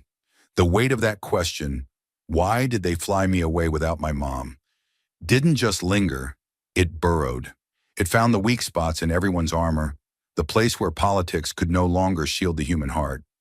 Jasmine gently folded the letter again and placed it on the table as if returning a sacred object to the earth. She didn't need to dramatize what came next. She just spoke, slowly and clearly, like someone who had spent her life learning how to carry pain with dignity. "This is what we're debating," she said, eyes still fixed ahead. "Not strategy, not borderlines. A child. A child who thought she was going to see her cousins and woke up alone in a strange place with strangers." Her voice caught, not with weakness, but with the sheer weight of the truth. This is not about national security. This is about national conscience. Then came the final blow. Not shouted, not rehearsed. Just the truth spoken plainly, as it always should have been. This was never about the border. It was always about the heart. DeSantis said nothing. He sat still, eyes cast downward, hands gripping the edges of his chair like he could hold something together by force of will alone. But the room was already slipping away. Not because Jasmine had won, but because she had told the truth, and the truth had finally made itself undeniable. As the echo of Jasmine's final words, this was never about the border. It was always about the heart. Faded into the stunned silence of the chamber. No one expected what came next. Not the committee, not the press, certainly not the governor. The door at the back of the hearing room opened quietly, almost unnoticed. A man in his late 20s in a simple navy blazer and khakis stepped in. No press badge, no legal entourage, just a folder clutched tightly in his left hand, and the kind of posture that only comes from carrying a truth too long. His nameplate read Ethan Morales, and while most eyes scanned their agendas confused, Jasmine didn't blink. She knew the name. She had seen it buried in the metadata of a document dump 3 weeks earlier, barely mentioned, quickly dismissed as junior comms staff. But Ethan Morales was no ordinary staffer. He had worked for 2 years inside the Florida governor's communications office, first as a speech assistant, then as a junior coordinator on special projects. It was a job that meant access to internal talking points, media booking emails, press briefings, and more importantly, to the real-time flow of power. When he was sworn in, his voice cracked slightly, not from nerves, but from something deeper. Regret. "I didn't think I'd ever be sitting here," he began, staring straight ahead. "But I can't keep holding this anymore." The room, still recovering from the emotional wreckage of Isabella's letter, now re-centered its focus on him. Reporters raised their pens again. Jasmine leaned forward, but not intrusively, just enough to say, "Go on." "I was assigned to assist the governor's media team on Operation Border to Vineyard," Ethan said, flipping open his folder with fingers that trembled. "My job was to prepare external media briefings and coordinate outreach with partner networks. I wasn't part of the policy team. I didn't draft relocation protocols, but I saw the communications calendar, and I saw what it prioritized." He took a breath, swallowed hard. 3 days before the first flight, I was asked to help compile a media hit plan, a series of bullet points about how to maximize visibility after the migrant flights landed. Included in the plan were timestamps for Morning Fox and Friends coverage, messaging guides for conservative radio, and one item I couldn't ignore: secure segment for governor, exclusive if possible, tied to national immigration failure. His voice grew quieter. "We weren't solving a problem. We were building a brand." Jasmine gently stood, her voice soft but clear. "Mr. Morales, did you ever raise concerns about what you saw?" Ethan nodded, shame flashing across his face. "Yes, once. I said I didn't think it was right that we were crafting TV narratives before the planes had even left the ground. I was told it was above my pay grade." He opened to another page, an internal Slack transcript, printed and time-stamped. Highlighted in yellow was a comment from a senior media advisor. "Delete all internal comms related to Fox. Governor wants no trace." There was no gasp, just silence. The kind of silence that says everyone already suspected, but never expected to see it in ink. I complied, Ethan said. I deleted everything I had access to from our shared drive. Internal call logs, talking point drafts, meeting notes. I didn't understand the full scope then, but I do now. Jasmine walked slowly toward the display screen, inserted the flash drive Morales had handed her, and pulled up a calendar. This, she said, is a communication schedule from the governor's office dated 5 days before the flights. There's no mention of legal review, no humanitarian coordination. But here, highlighted, is a planned segment titled Crisis Response, Bold Florida Leadership, scheduled for 7:48 a.m. Eastern on national television. She turned to the committee, her voice now cutting through the air like a blade. This wasn't a relocation plan. This was a campaign rollout, funded by taxpayers, executed on the backs of migrant families, and orchestrated not in the legislature, but in a media war room. At the far end of the dais, one Republican congressman, a loyalist known for defending DeSantis in past sessions, leaned toward his colleague and whispered, just barely audible to the hot mic, "We're in trouble." And it was true, not just for the governor, but for anyone who had enabled this spectacle, believing it would remain hidden behind procedural smokescreens and party lines. Because what had started as a question of policy was now a question of character, and the answers at last were beginning to surface. Jasmine closed the calendar file and looked back at Ethan. "Mr. Morales," she asked gently, "why come forward now?" His response was quiet, but it pierced through the noise of everything that had come before. "Because I saw that little girl on TV last month, the one from the vineyard, crying, holding that sandwich and that blanket. And I knew I'd help send her there. I can't carry that anymore." You could have heard a pin drop. And then, without ceremony or showmanship, Jasmine turned back to the panel and said, "The people who were erased from this process, the migrants, the children, even the staffers pressured into silence, they deserve more than excuses. They deserve the truth, and they deserve to never be used again." The hearing wasn't over yet, but for the first time it was clear. The reckoning had begun. The moment Ethan Morales finished testifying and Jasmine returned to her seat, a new kind of silence overtook the room. Not stunned, not uncertain, but heavy with anticipation. There was only one question left, the one no data point could answer, no press release could reframe. A Democratic member of the committee leaned forward, gaze locked on the man at the center of it all. His voice was calm but piercing with moral precision. "Governor DeSantis," he said slowly, "with everything we've heard today, witnesses, documents, children's letters, deleted evidence, I have one question." He paused, letting the weight settle before the strike. "Do you, sir, view these migrants, these families, these children, as people, or as tools for your political gain?" The room held its breath. DeSantis looked up, face pale and rigid. For the first time all day, he didn't reach for his mic. He didn't adjust his jacket. He didn't speak. Seconds passed. His hands, once folded confidently, now gripped the edge of the desk in front of him. His mouth opened slightly, then closed again. Cameras zoomed in. Phones outside buzzed with texts. "He's not answering. He's freezing. This is it." The silence grew unbearable. A committee staffer cleared his throat in the back, as if trying to force time forward. Still, nothing. DeSantis' eyes flicked to his counsel. No help came. That was when Jasmine stood, slowly with the same quiet control that had carried her through hours of fire. She turned to the committee, then looked straight at the governor, not with anger, not with gloating, but with that same unshakable certainty that had defined her from the first word she spoke. "I don't need him to answer," she said. Her voice was soft, but it felt like a blade against glass. "He already has." She turned to the room. "The moment he put children on a plane for the cameras. The moment he hid millions in late-night amendments. The moment his office deleted records and called it strategy."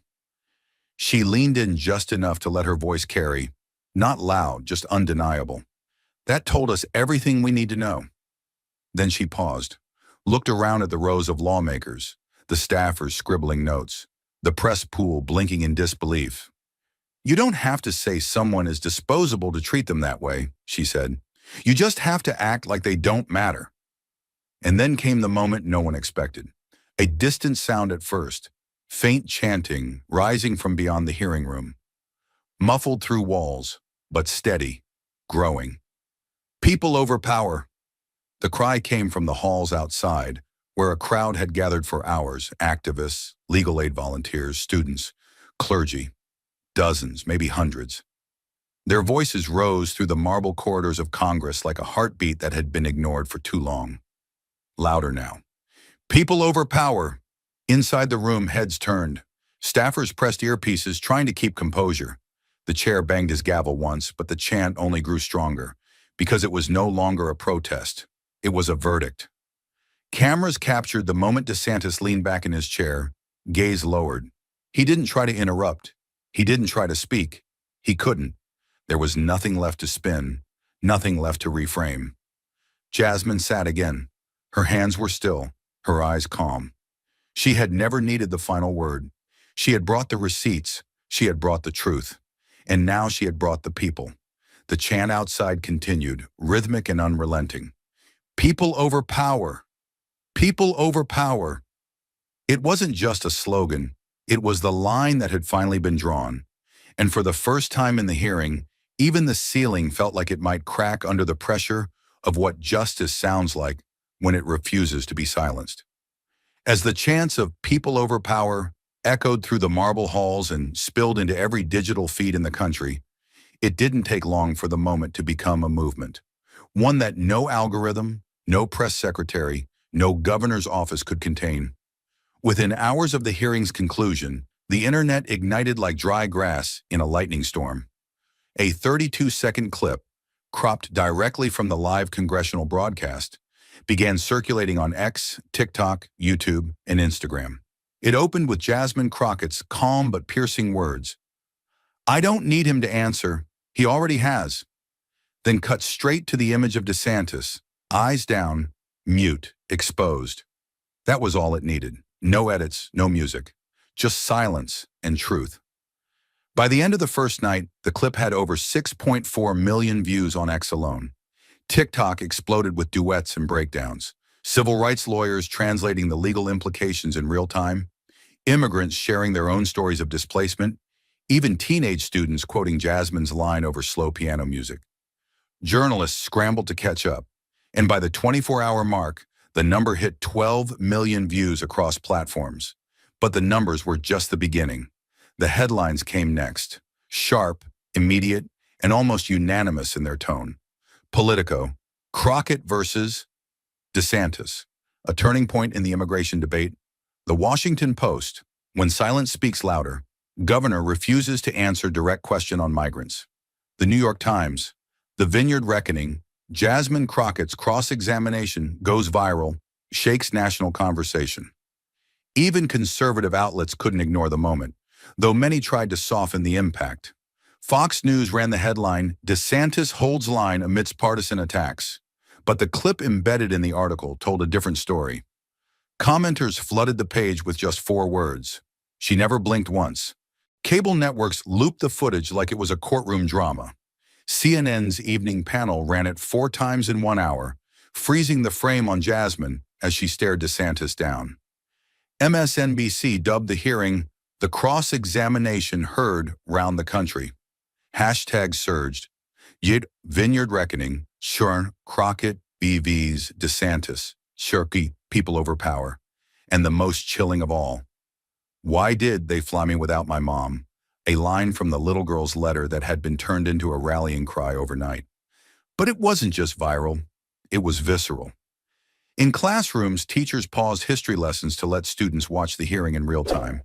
In churches across Texas and Florida, faith leaders referenced Jasmine's words in sermons about truth, justice, and accountability. Veterans groups released statements condemning the use of deception against vulnerable populations. Civil rights attorneys began drafting inquiries.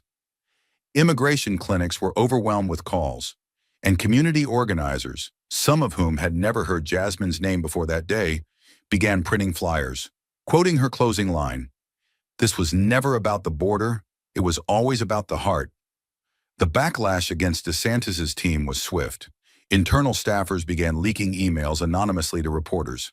One revealed a spreadsheet titled Media Leverage Index, listing which cable shows were most likely to cooperate. Another contained scheduling notes referencing migrant flights volume, two quotation marks, indicating plans to expand the operation beyond Martha's Vineyard. The political consequences weren't far behind. A bipartisan ethics inquiry was launched by the Florida State Senate within 48 hours, citing concerns about misappropriated funds and suppression of internal dissent. Federal watchdog groups filed formal requests to audit the $12 million line item Jasmine had exposed. One senior Republican, speaking off record, told the Miami Herald, "This isn't just bad optics, it's a breach of trust." Meanwhile, Jasmine Crockett became a name no one could ignore. She didn't hold a press conference. She didn't post a victory thread. She just returned to her office in silence, reviewing transcripts, making calls to legal aid clinics, sending quiet thank you texts to witnesses who had risked their careers to testify.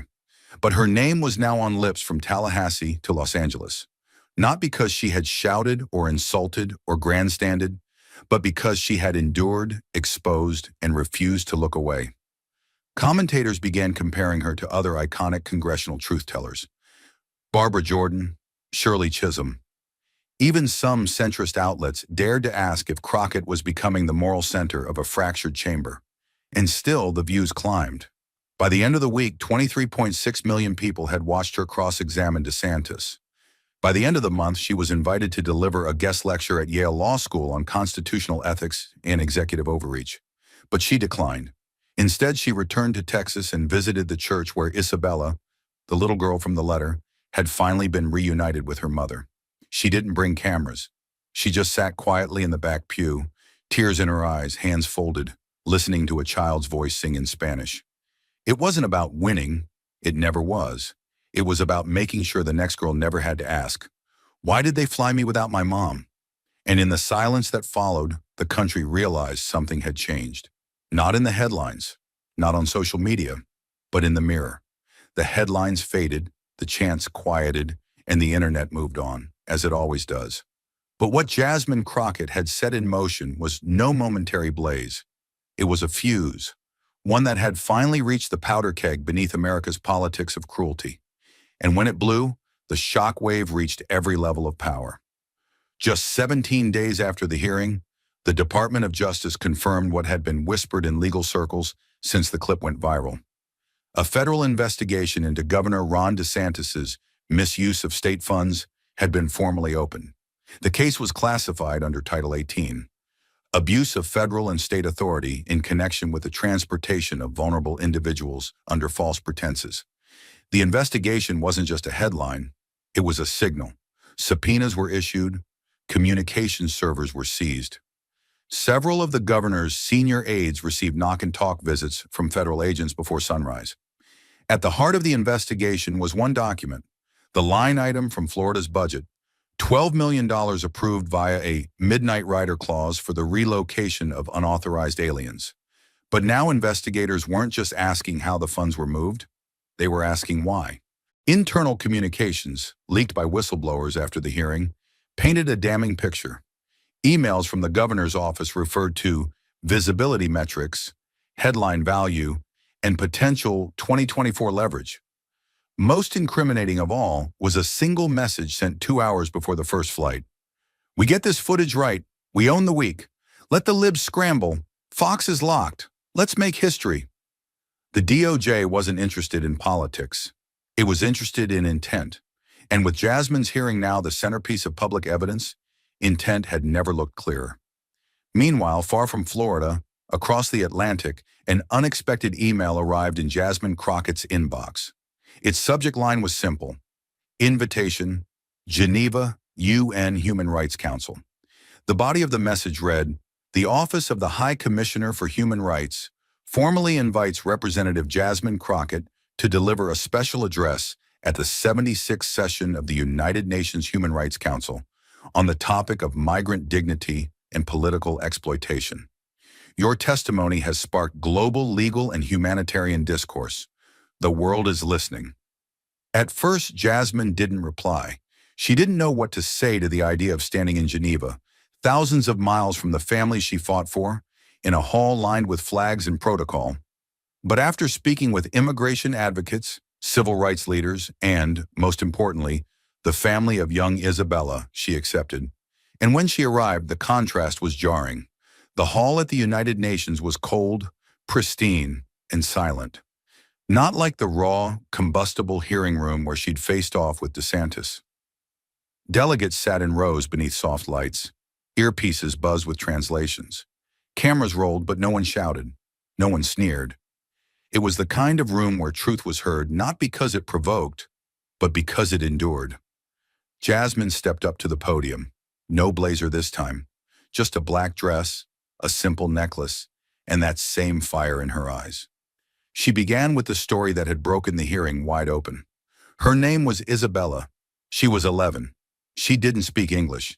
She was flown from Texas to Massachusetts without explanation. She thought she was going to see her cousins. Instead, she was left alone, cold, afraid, and wondering why the country she had trusted had turned her into a symbol. Her voice didn't waver, but her hands gripped the edge of the podium. She is not alone. Across the world, migrant children are being used as pawns, displaced not just by conflict, but by politics, by campaigns, by leaders who see a border not as a challenge to solve, but as a theater to exploit.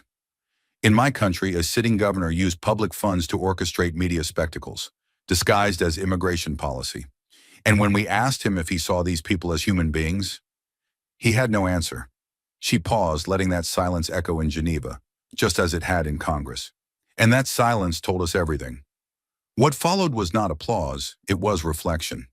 Delegates from Europe, South America, and Africa met her afterward to express solidarity. Legal scholars cited her speech in briefs about asylum reform. Her words were translated into 12 languages and used in migrant advocacy campaigns from Morocco to Mexico City. Back home, the momentum didn't slow. Petitions surged to codify federal limits on state-led relocation of migrants. A congressional subcommittee inspired by the hearing began drafting a bipartisan bill, the Migrant Dignity Act, co-sponsored by members from both parties, with Jasmine tapped to help shape its language. She requested only one clause be named after someone, Isabella's Law, to ensure no child could ever be separated and moved across state lines without legal representation or guardian consent. As for DeSantis, he remained in office, but something had shifted. He was no longer the unshakable face of defiance. He was a man under scrutiny, under watch, and most of all, under the weight of a question he could never answer. Meanwhile, Jasmine kept working, not on camera, not at press junkets, but in community centers, pro bono legal clinics, town halls packed with constituents who had once been unheard, and now, because of her, finally felt seen. And though she returned from Geneva with honors, photo ops, and interviews waiting, she chose instead to walk into the next hearing like she always had, with her head high, her voice calm, and her evidence ready. Because the battle wasn't over, but the silence was. The Capitol felt different now. It wasn't just the echo of the hearing or the viral headlines. It was in the way people walked the halls, quieter, slower, more careful.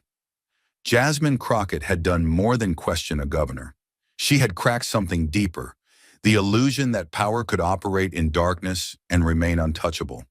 And that crack was beginning to split the room in ways no whip count could control. Inside the offices of leadership, Republicans no longer spoke with certainty when asked about DeSantis. Some refused to take questions.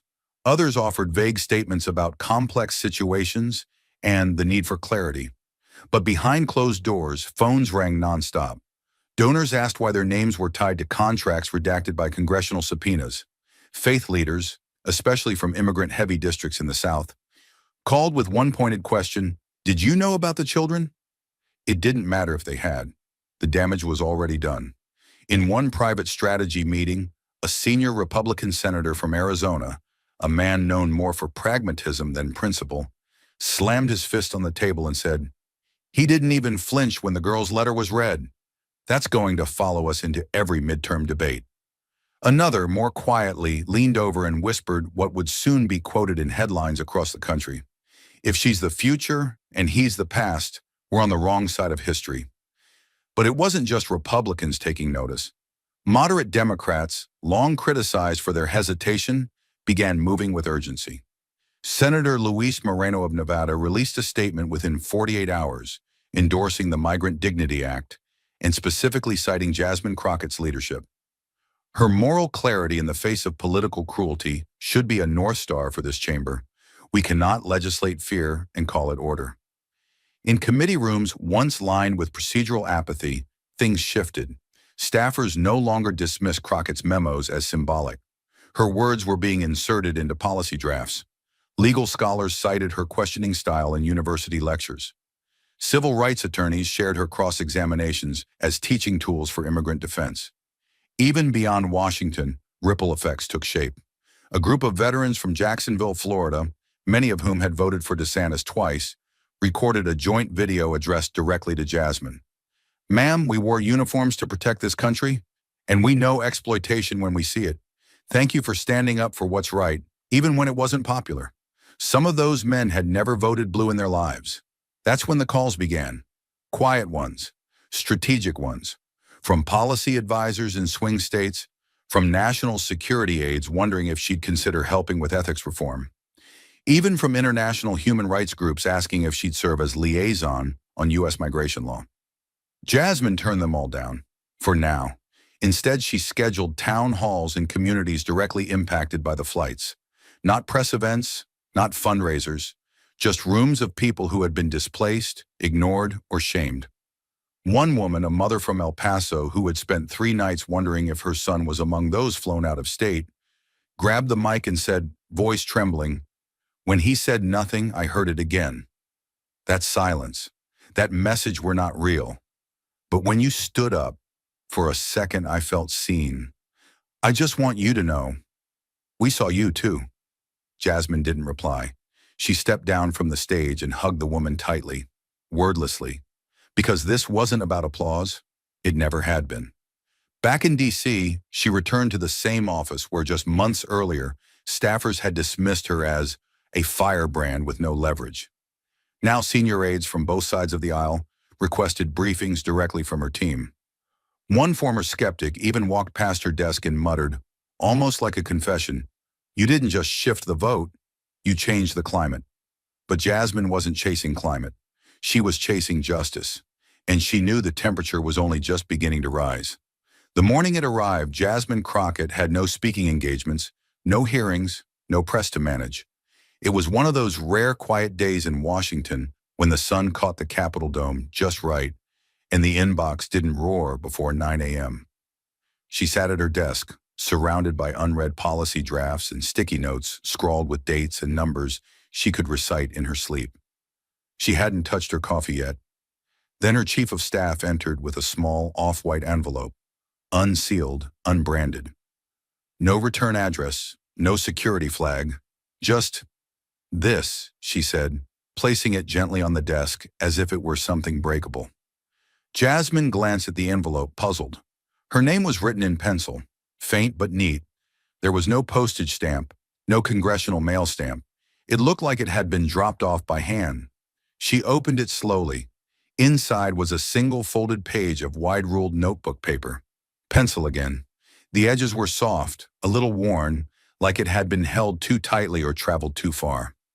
Jasmine unfolded it with care, and as her eyes scanned the top line, her breath caught. It was from Isabella, the child whose trembling voice had shaken a hearing room filled with hardened lawmakers, the girl whose question had exposed a policy's inhumanity more powerfully than any statistic or legal clause ever could. The girl DeSantis could not face. Jasmine read the letter once silently, then again. And again, it said, "Dear Ms. Jasmine, my name is Isabella. I think you know me. I think you read my words in the big room.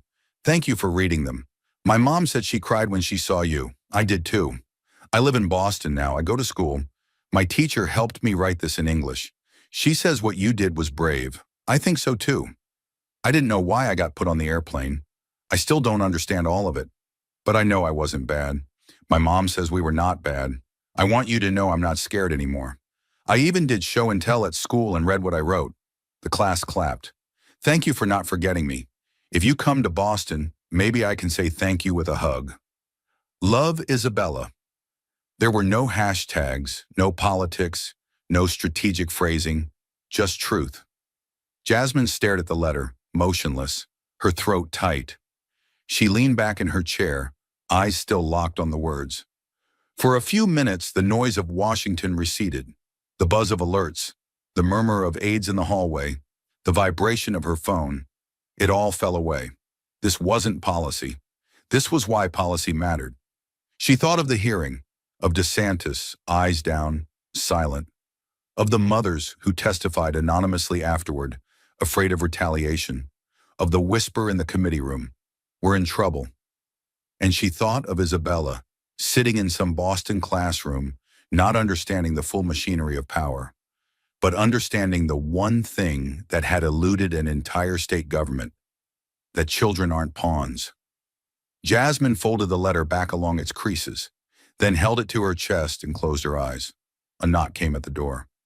Representative Crockett, the committee chair wants to know if you'll co-lead the national ethics package. It's time sensitive. Jasmine opened her eyes. Tell them I'll meet in 10 and ask for copies of the draft. As the staffer left, she placed Isabella's letter gently in the top drawer of her desk, right above the folder marked Operation Border to Vineyard. That evening, she didn't go to a fundraiser. She didn't meet with the press. Instead, she drove alone to a small, quiet bench outside the Lincoln Memorial, a place where leaders had once stood to call the nation toward justice, and where others came now to remember why they ever tried. She read the letter one more time, under the soft glow of the monument lights, and this time she cried, not from exhaustion, not from rage, from clarity. The mission wasn't over, but the reason was now undeniable. The next morning, Jasmine Crockett made 5 calls, first to a group of organizers in Arizona, asking if she could help connect their undocumented clients to legal resources. Second, to a teacher in Boston who had helped translate the letter. Third, to her staff in Dallas, asking them to prepare town hall space for a new listening tour. Not speeches, just stories, she told them. Fourth, to the same civil rights lawyer who had once told her she was too green for national leadership. She asked him to help vet policy language on one condition. We keep the names in it, no numbers without names. And the 5th call, that one was personal. She called her mother.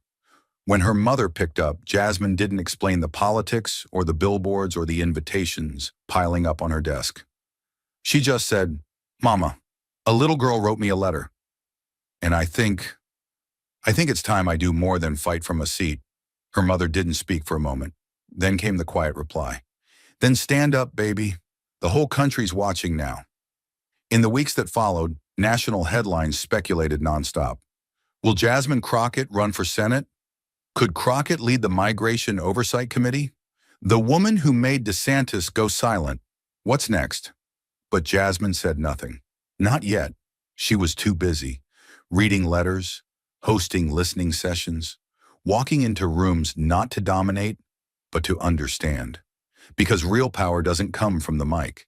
It comes from refusing to walk away when silence would be easier. And when she finally did speak, it wasn't on a stage.